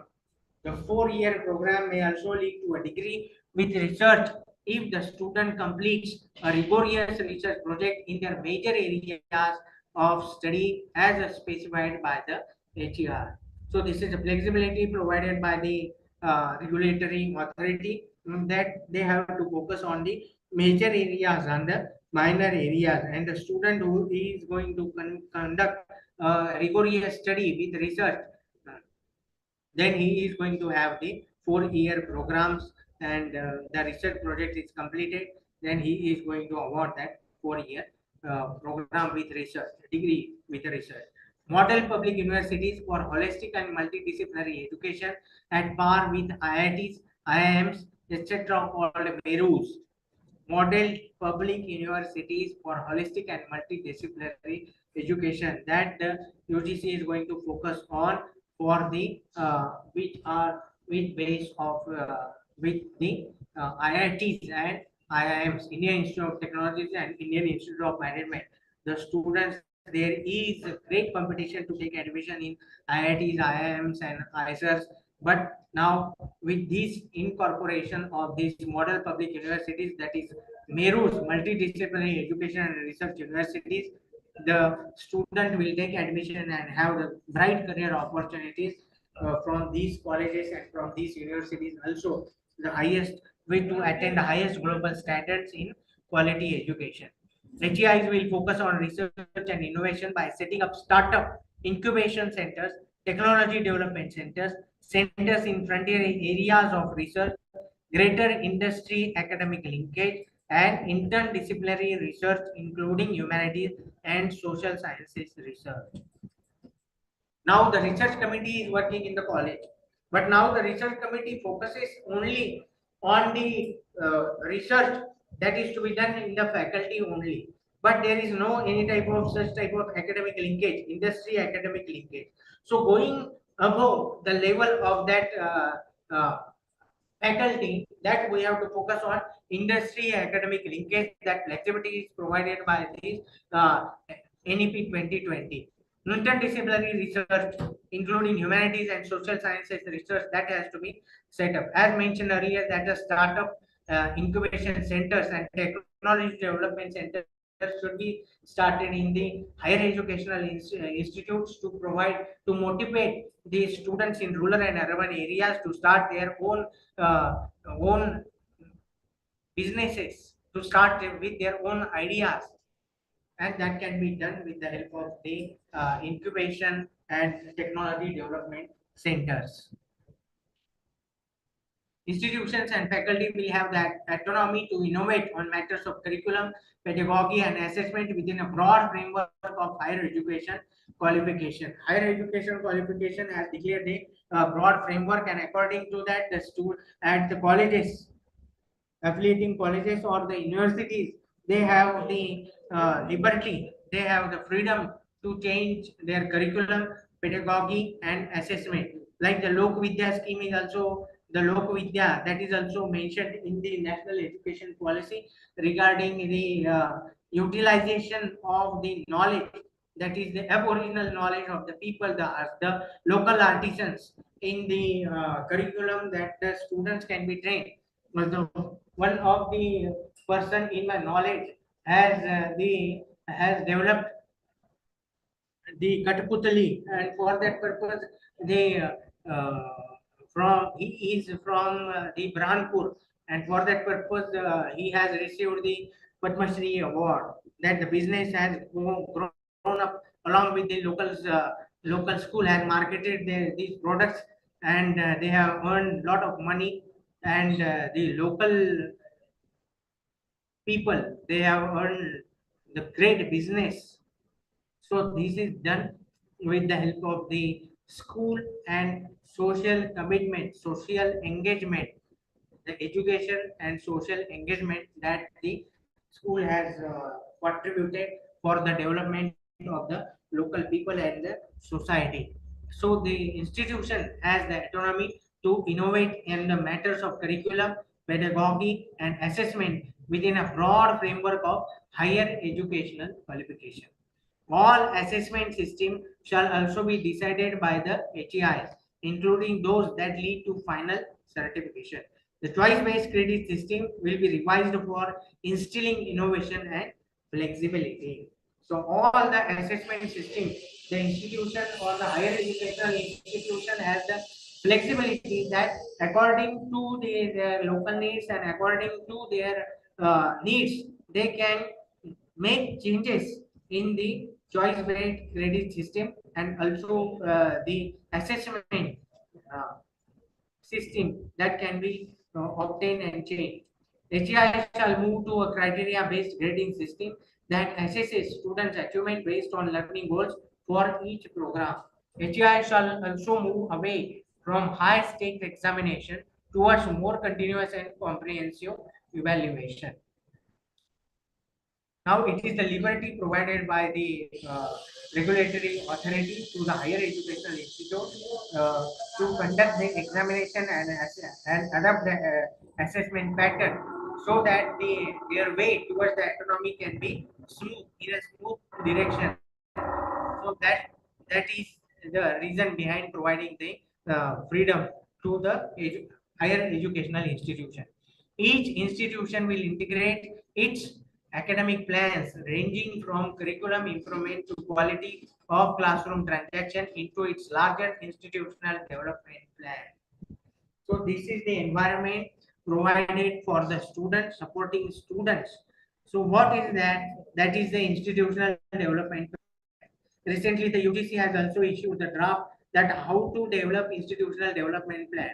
So this is the framework provided by the UGC for developing the institutional development plan.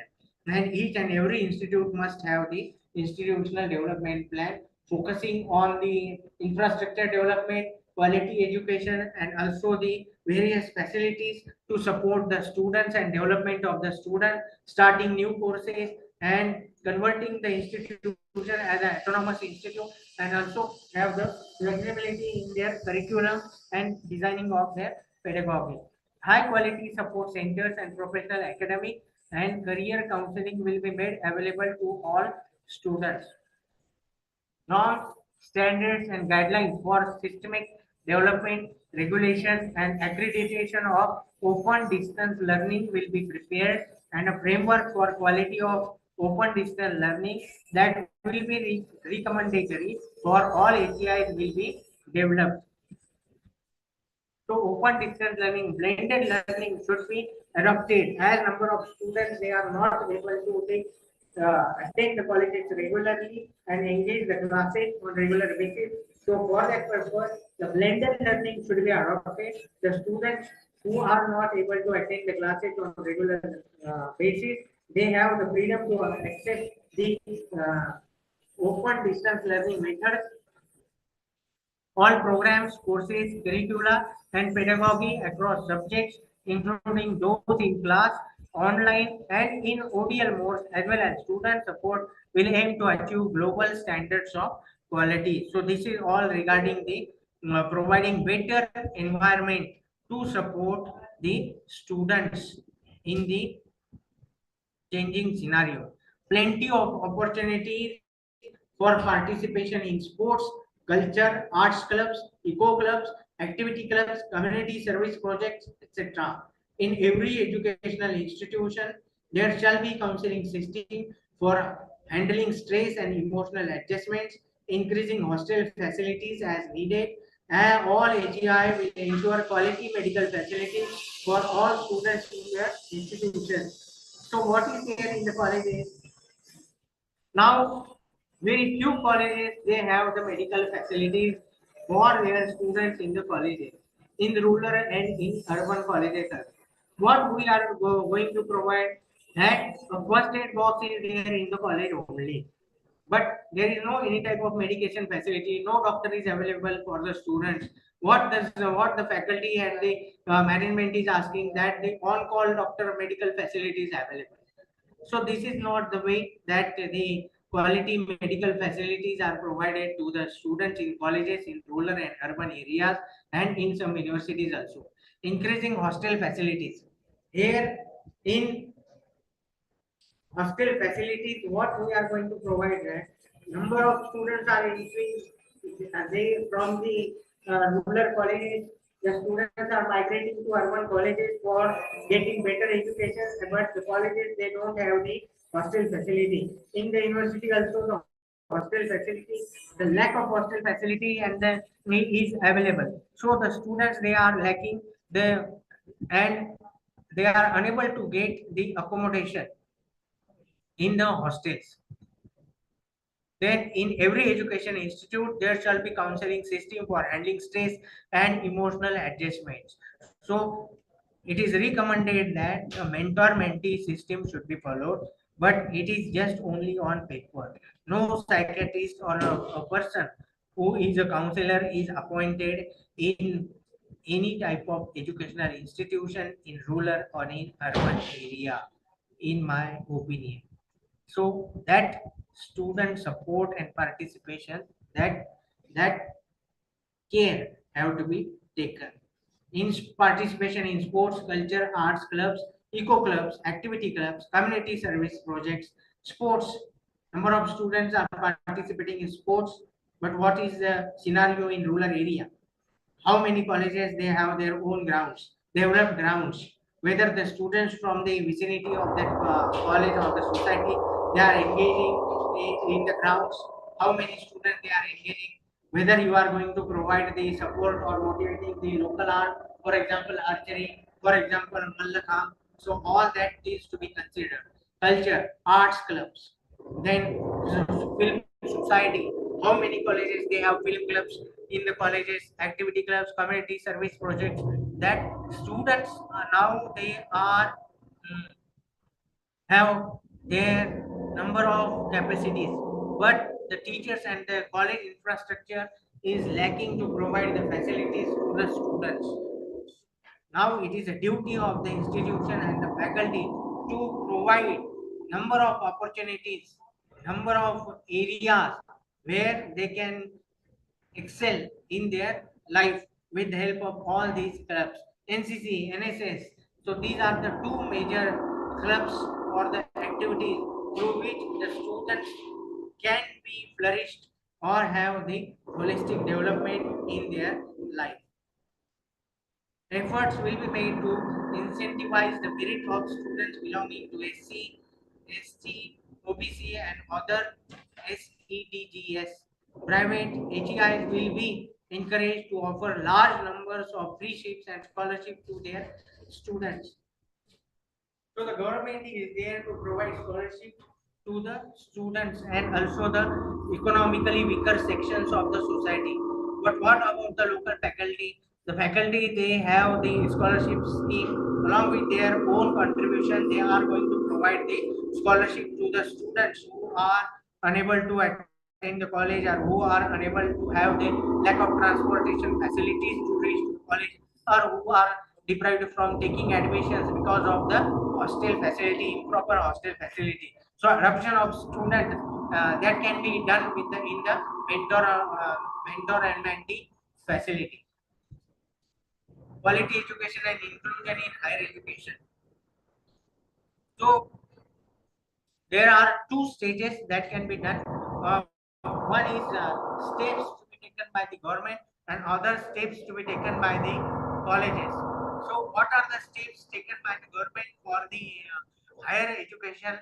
That earmark suitable government funds for education of SEDGS, set clear targets for higher education for SEDGS, enhance gender balance in admission to HEIs, enhance access by establishing more high quality higher education institutions in aspirational district and special economic zones, develop and support high quality HEIs that teach in local Indian languages or bilingually, provide more financial assistance and scholarship to SCDGS in both public and private HEIs, then conduct outreach programs on higher education opportunities and scholarship among SCDGS, develop and support technology tools for better participation and learning outcomes. So quality should be on focus, and the government has to take initiative for providing the quality education. For that purpose, the quality education, quality institutes, higher education institutes should be developed by the government from the government side. Now, steps to be taken by the higher education institutions. Mitigate opportunity cost and fees for pursuing a higher education. The fees now, as the colleges are going to be in autonomy, though the fees regulatory authority is there, the colleges, they are asking for higher fees, and to mitigate that opportunity, that cost and fees for pursuing higher education, provide more financial assistance and scholarships to the students, conduct outreach on higher education opportunities and scholarships, make admission processes more inclusive, make curriculum more inclusive, increase employability, potential of higher education programs, develop more degree courses taught in Indian languages and bilingually, ensure all buildings and facilities are wheelchair accessible and disabled friendly, develop resources for students that come from disadvantaged backgrounds, provide socio-economic, socio-emotional and academic support and mentoring, ensure sensitizing of faculty, counselor and students on gender identity issue and its inclusion in all aspects of the HEI, including curricula, strictly enforce all no discrimination and anti-harassment rules, develop institutional development plans that contain specific plans for action on increasing participation from SEDGS. So all these aspects, all these points has to be covered by the higher educational institutes, especially by the universities and by the colleges. The fee structure that should be revised, though it is autonomous college or it is a private university. The though the fees are or the faculty, they have to recruit, and according to that they have to make the payments to the faculty. But considering on those issues, the scholarship and financial assistance should be provided to the students from the weaker sections of the society, so that they can no one can be deprived from taking education. To make curriculum more inclusive, the curriculum should be more inclusive, then more employability. The curriculum should be designed because of that the employment generation should be there, and as the students, then the colleges must have arranged the job fairs in the colleges, so that the students can be accommodated or get job while they are learning, while they are completing their education. So institutional development plan should be developed, and there should not be any type of discrimination on the basis of caste, class, or uh, their race. Vocational education will be integrated into all schools and higher education institution in a phased manner over the next decade. Now, as mentioned, I have mentioned earlier that now from the next year, the vocational education from the 8th standard is going to be there, and in the next decade, all the schools and higher educational institutes, they should have the vocational education. By 2025, at least 50% of learners through the school and higher education system shall have exposure to vocational education, for which a clear action plan with targets and timelines will be developed. Higher education institutions will offer vocational education either on their own or in partnership in industry and NGOs. The BVOC degrees introduced in 2013 will continue to exist, but vocational courses will also be available to students enrolled in all other bachelor's degree programs, including the 4-year multidisciplinary bachelor's programs. Lok Vidya, as mentioned earlier, that is important vocational knowledge developed in India, will be made accessible to students through integration into vocational education courses. So, what is this Lok Vidya? The local artisans that they are have their the art that can be used, that knowledge can be used and imparted to the budding generation. The the possibility of offering vocational courses through ODL made will also be explored. MHRD will constitute National Committee for the Integration of Vocational Education (NCIVE), consisting of experts in vocational education and representatives from across ministries in collaboration with industry to oversee these efforts. Incubation centers will be set up in higher educational institutions in partnership with industry. Indian standards will be aligned with international standard classification of occupations maintained by the International Labour Organizations. And the credit-based framework will also facilitate mobility across general and vocational education. All education institutions will be held to similar standards of audit and disclosure as not-for-profit entity. Surpluses, if any, will be reinvested to the educational sector. So this is very important. The and as we know that number of private organizations, they have started their own universities and colleges, and also the schools.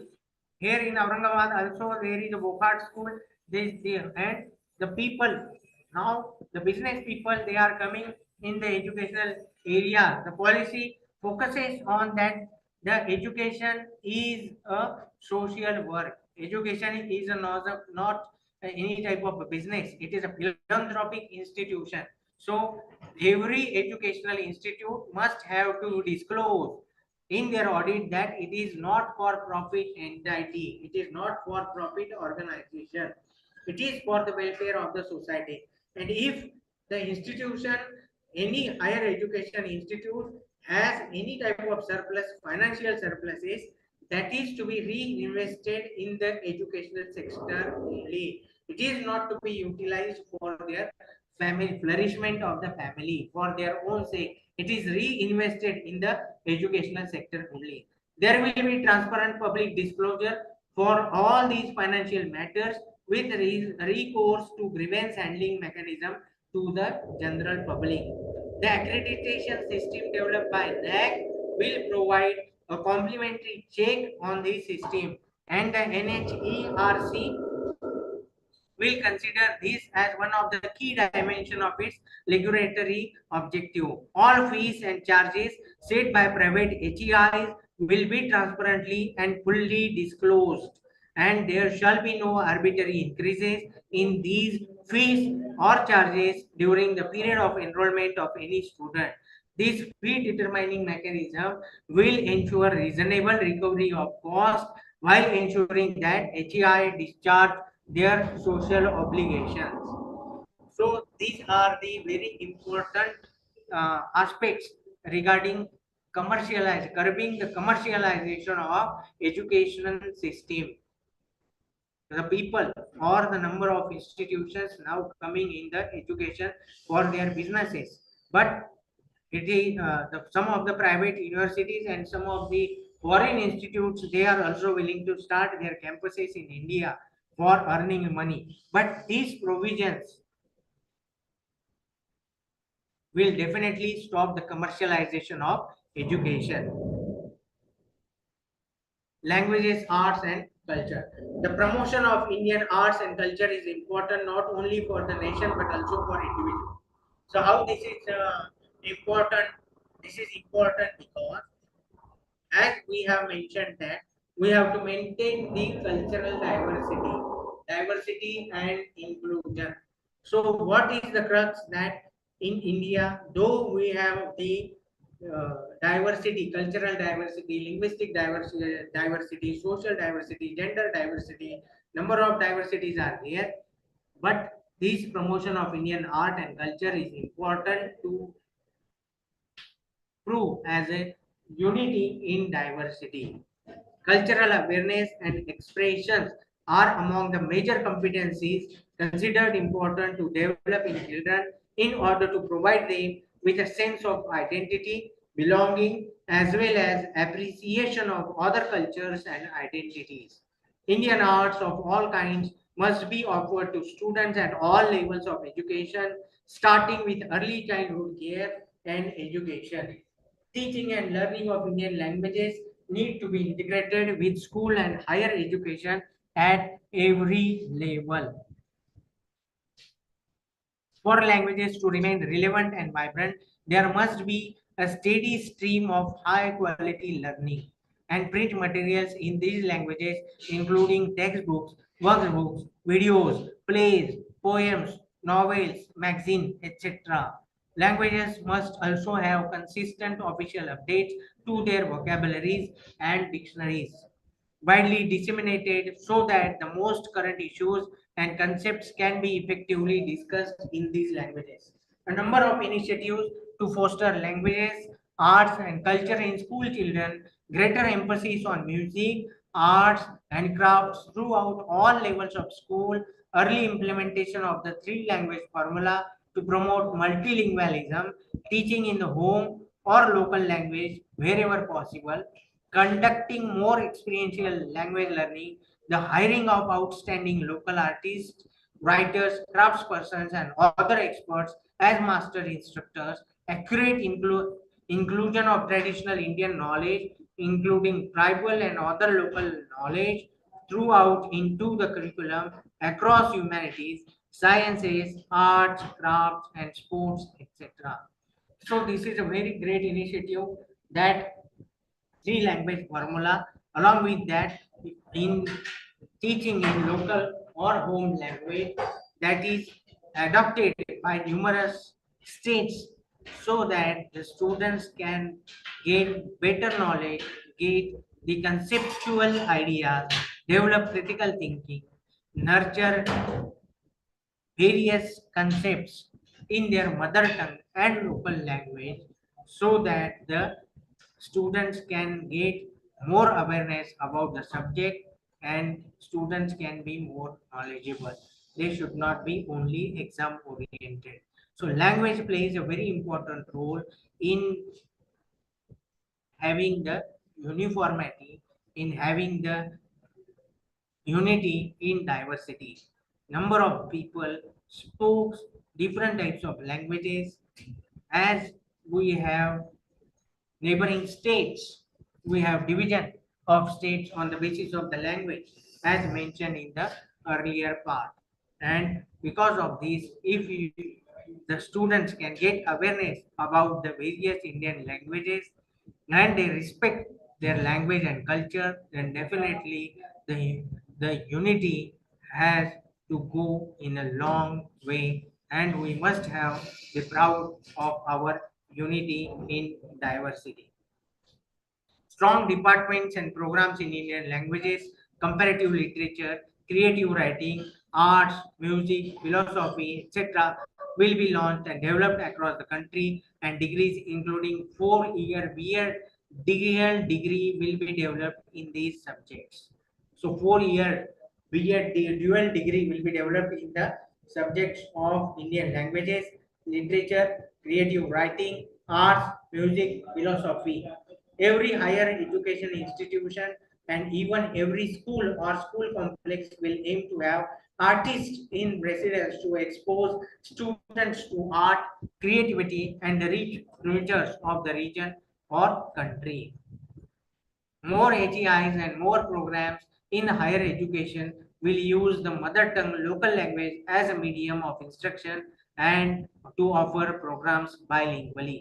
High quality programs and degrees in translation and interpretation, art and museum administration, archaeology, artifact conservation, graphic design, and web design with the higher education system will also be created. So these are the developments that are going to be happen in coming future, that more focus is on the language, local language, and mother tongue is going to be there in coming days in higher education institution. Translation and interpretation plays a major role and have the numerous career opportunities in the area. Art and museum administration, archaeology, artifact conservation, graphic design, and web design with higher education system will also be created. Touring by HEI students to different parts of the country, which will not only give a boost to tourism, but will also lead to an understanding and appreciation of diversity, cultural traditions, and knowledge of different parts of India. So, touring of HEI plays an important role for developing, for getting understanding of different cultures in India and have the respect of that culture, language, and the people. Uh, their cuisines. So how this vibrant India is there and how the people in India are living. So touring not only provides the knowledge about the culture, local culture, but it also promote the tourism industry. And for that purpose, when the government has initiated the scheme, the engineering colleges and the professional colleges, the architectural colleges, and the Indian Institute of Technology and IIMs are invited to visit the Atal Tunnel.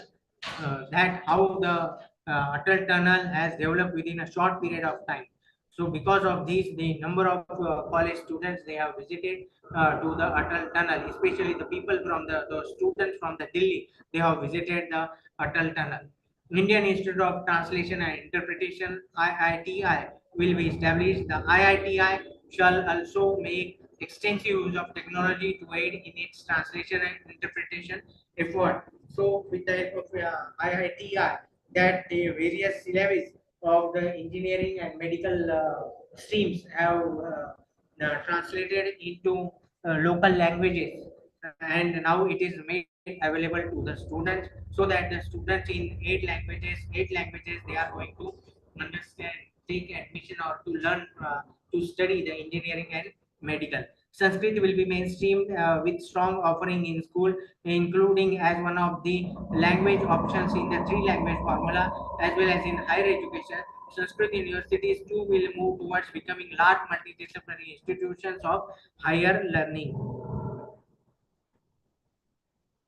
India will similarly expand its institutions and universities studying all classical languages and literature with strong efforts to collect, preserve, translate, and study the tens of thousands of manuscripts that have not yet received their due attention. That's why the Sanskrit is important. All the manuscripts, thousands of manuscripts, 10,000s of manuscripts are in Sanskrit only, and they are not translated yet. So the treasure of knowledge is there, but the people, they are not focusing on it. That so the Sanskrit is very important, and the government is focusing on developing, providing the knowledge of Sanskrit to the students, and all that knowledge that is there in the manuscripts can be brought out by translating it. Sanskrit and all Indian languages, institutes and departments across the country will be significantly strengthened. Classical languages institutes will aim to be merged with universities while maintaining their autonomy so that faculty may work and students too may be trained as a part of robust and rigorous multidisciplinary programs. Universities dedicated to languages will become multidisciplinary. National Institute or institutes for Pali, Persian, and Prakrit will also be set up within a university campuses. So Pali, Persian, and Prakrit. So these are the languages, and for that purpose, the national institutes for Pali, Persian, and Prakrit will be set up within a university campuses. For each of the languages mentioned in the 8th schedule of the Constitution of India, academies will be established consisting of some of the greatest scholars and native speakers. These academies for 8th schedule languages will be established by the central government in consultation or collaboration with state governments. Academies for other highly spoken Indian languages may also be similarly established by the center and or states. All languages in India and their associated arts and culture will be documented through a web-based platform, portal, wiki in order to preserve endangered and all Indian languages and their associated rich local arts and culture. Scholarship for people of all ages to study Indian languages, arts and culture with local masters and or within the higher education system will be established. So this is about the language. So they, as we have studied number of various aspects regarding the diversity. So the linguistic diversity is very important, and with the inclusion of all these efforts, that these uh, linguistic diversity can be utilized as the promoting various languages and cultures, various Indian languages. This unity can be achieved. Environment in NEP 2020. Technology enabled learning, then blended learning, academic bank of credit, opportunity in skill enhancement and vocational education, national innovation and startup policy 2019, and self-sustainability. So these are the areas, very important areas, which focuses on for the overall development of the students. Technology enabled learning, so blended learning, open distance learning, use of internet, use of media like YouTube, use of various digital platforms, and also use of various platforms for the assessment, so that the people from the students can get the knowledge of the subject. Recently, the Ahilya Devi Holkar University from Indore has declared the results within a day. So this is a record that they have created.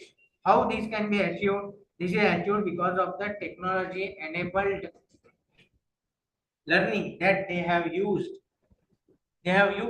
properly utilized the technology, blended learning, then academic bank of credits. So that we have discussed. National innovation and startup policy 2019 focuses on the entrepreneurship and developing the entrepreneurs in the colleges, so that the students can be self-reliant and self-sustainable. And this has the great potential in the rural area, as we are focusing on agriculture in the country. The produce from the agriculture, that has to be processed, and the rural area has the potential to have the processing units in the form of startups in the rural area with the help of higher educational institution in that area and the faculty. The college and the faculty go hand in hand along with the society, so that they are efficiently able to provide a market to the products of the local people. As mentioned earlier, that the Sharada Vidyalaya from Jhabua, they have developed the Kathakali, uh, and the owner or the artisans of the Kathakali, they are honored by the President of India by providing the Padma Bhushan Award to the artisans. So this is the give and take relationship between the society and the educational institutions.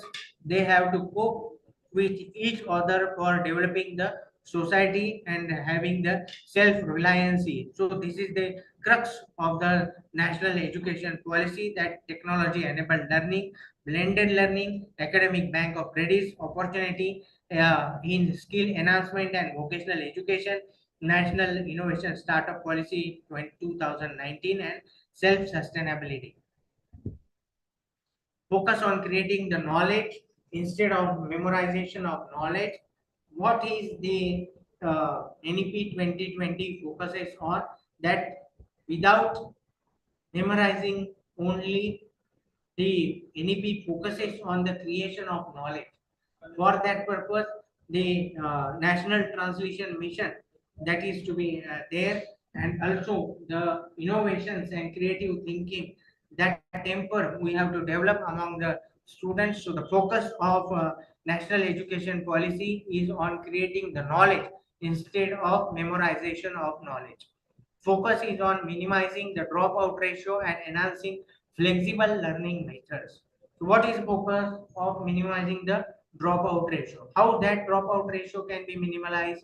With the help of multiple entry and multiple exit option, and also the mentor mentee system. Number of initiatives are there in NEP 2020, which focuses on minimizing the dropout ratio.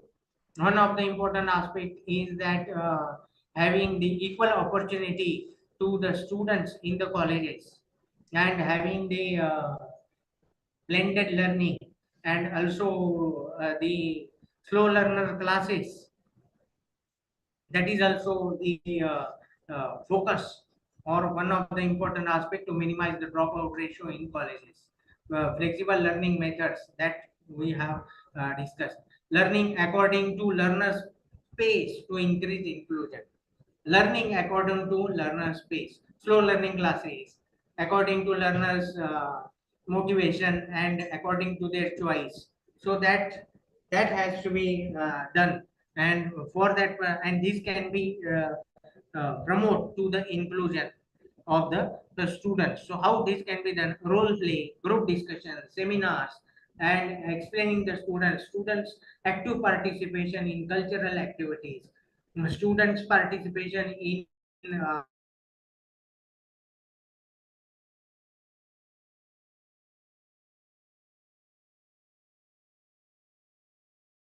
inclusion of students. Learner capacity based system. Focus on creating the knowledge instead of memorization of knowledge. Focus on minimizing the dropout ratio and enhancing flexible learning methods.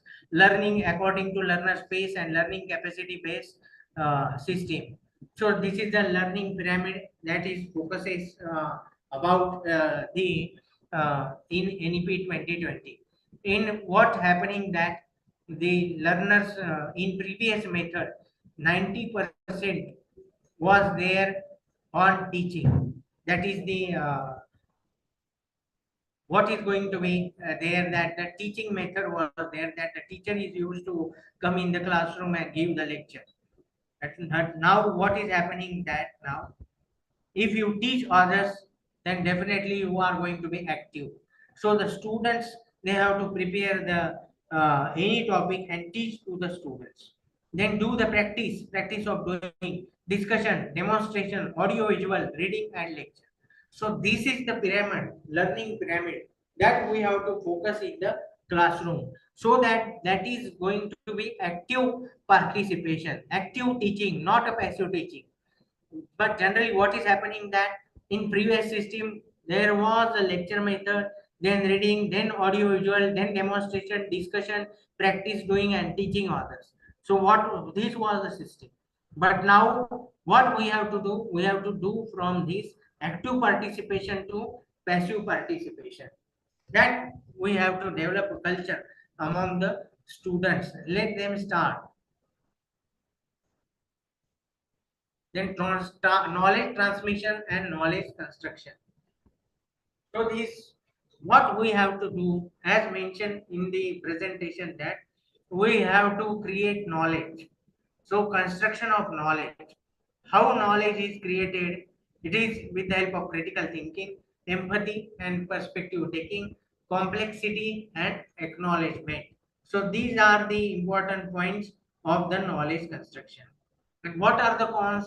That is time intensive, varied learning paces and instructor expertise that is required. But knowledge transmission, efficiency, breadth of content and clarity. What are the cons of knowledge transmission? That is limited engagement and stereotyping and lack of critical thinking.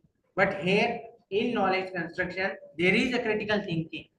The students, they are able to think, they are have the capacity and they have to motivate to think about the particular aspect, about the particular thing in a critical manner, and this can be done with the help of knowledge construction or knowledge creation.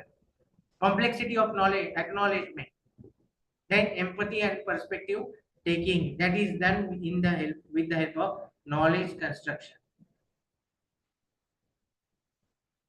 So case-based learning, debate and discussion, ethical dilemmas, feedback and peer review. So this can be done with the analytical thinking skills. Learning approach in education, learner-centric approach and teacher-centric approach. So we require a learner-centric approach. A learner-centric approach inherently supports diversity and inclusion by recognizing and accommodating individual differences, creating an environment where all students can thrive.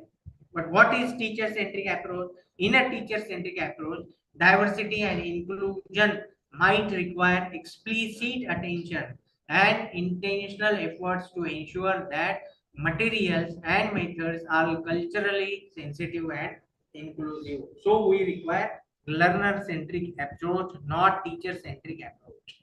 So what is the important things that we have to consider? Learner-centric approach, it is a personalization. Then we can achieve the student empowerment, inclusive practices, student-centered, collaborative learning, flexible pathways, and cultural responsiveness.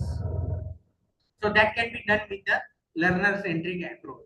Then what is teacher-centric approach? What is to be achieved in teacher-centric approach? That is, we can have the curriculum control, standardized instructions, limited individualization, expert-centered, and potential for bias. So this is teacher-centric approach. Learner-centric is a personalization. A teacher can consider individual students. Because of this, students empowerment can be done, inclusive practices can be achieved. It is a student centered collaborative learning. A particular topic is given to the student, so that a group of students is made, then and in that group the group discussion is there. So the group or the team leader is going to present there, and he is going to present a particular topic. So the collaborative learning is there. Flexible pathways, flexible pathways can be identified with the help of learning centric approach and cultural responsiveness, that can be achieved with the help of this. Now, learner-centric methods. What are the learner-centric methods that we have to adopt in the classroom? That and we all are adopting in the classroom, that we are engaged the students in discussions, group discussions, we provide tutorials, then practical exercises, project work, and field experiences. So this is the learner-centric approach that we are engaged in the our day-to-day activities in teaching, learning, and evaluation process. What we have to do that always encourage and invite students to talk and participation. Always encourage students to talk and have the active participation in classrooms. Create individual learning profile for each.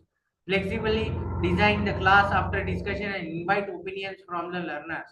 But strengthens students' opportunities for interaction and participation. Create personal learning plan with the learners based on how they learn. Meets and interact with the learners to know SWOG, that is aptitudes, and provide supports accordingly. Empowers the learners to make decisions how to access the curriculum and contribute to lesson design. No lectures, teaching learning is based on internship, extracurricular, then inquiry, project, activities, outcome based teaching, learning, and evaluation, flexible, multimodal, diagnostic, metacognitive, and rubric based, independent, creative, responsible, and learners. So, this is least teacher centric learning that we have to adopt for the learning, student centric learning. So for that purpose, we have to encourage students to participate on each and every activity, to express themselves, what they have understood, what they have taken notes while in the classroom. They have to prepare their own lesson plan and also empower the learners to make decisions how to access the curriculum and contribute to lesson design. Create individual learning profile for each students, then meet and interact with the students and to discuss about their strengths, about their weaknesses, about the opportunities, and also about the challenges, what type of aptitude they have, and provide support to the students according to their SWOT analysis. No, no complete lectures have to be taken. Teaching learning is based on internship. Provide internship to the students. Talk with the industry. Go to the gram panchayats. Go to the places, public places. Ask the students to visit the public places and have interact with the sailors, with the people, with the travelers. We go to the railway station. Discuss with the passengers. So all these things, if you do and give the activity to the students, they have developed, they are going to develop their critical thinking. They are encouraged to develop their own attitudes. They have to develop their own mindset. It will develop their intelligent quotient, their emotional quotients. So it is going to build a confidence, and this is very helpful for the overall development of the students. Holistic development of the students can be achieved in the active participation in each and every activity of the college. You don't take the students in the classroom. Let them see the world out of the classroom. And it is the duty of a teacher to take the students out of the classroom with the help of activities, with the help of projects, with the help of extracurricular activities, with the help of internships. That can be done with the help of innovative teaching learning processes. And I hope that you all are doing the same in the regular day-to-day activities. So, going forward for diversity and inclusion, challenge stereotypes, cultivate empathy, promote inclusiveness, and inspire social challenge. If we engage the students in all these type of activities, then definitely students' participation and students' inclusion, though the diversity is there, they definitely attend the schools, colleges, and universities and have the liking for the education. That is the crux of the national education policy. For that purpose, the policy focuses on various types of scholarship, various types of regulatory bodies that is to be incorporated. And with this, I conclude with the presentation.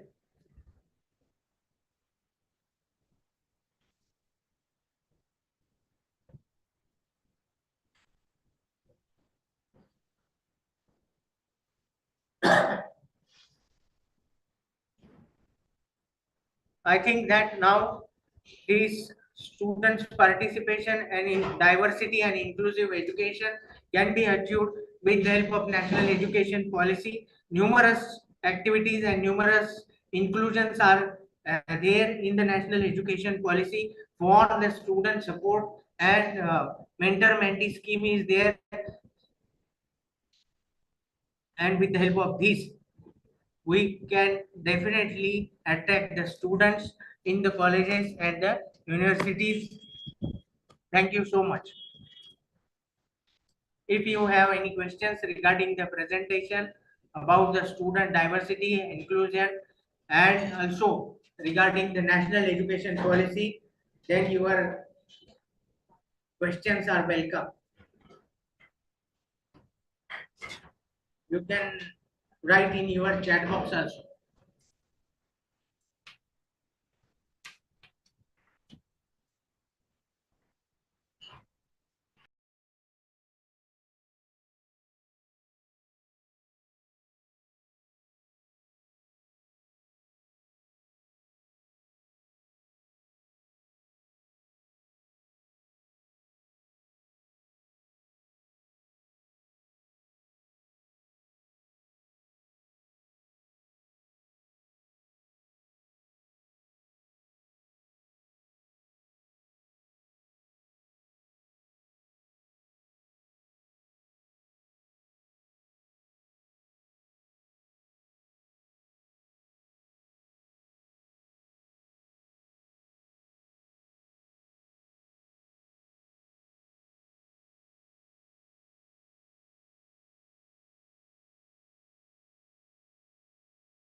I think you can share some of your experiences regarding the what type of activities you are adopting in your college, so that it can be informative to all of the students, for all of the participants here.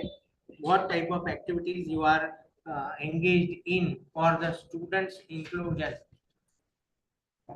For example, NSS is there, NCC is there, then language and literary club is there. So all these activities that we are doing for the students inclusion, though the diversity is there. Then we have various types of clubs, that social science club is there. So all these Avishkar club is there. Then college magazine is there. With the help of those, that students participation that can be achieved, and some of the field trips, field visits, then project work, survey. Some of the colleges and the faculties, they are engaged in doing survey. So that can be students' participation activities that you can share.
Anyone who wants to ask something?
It's 5:10. We have 20 minutes with us. If anybody wants to share or to provide any feedback, any innovative idea,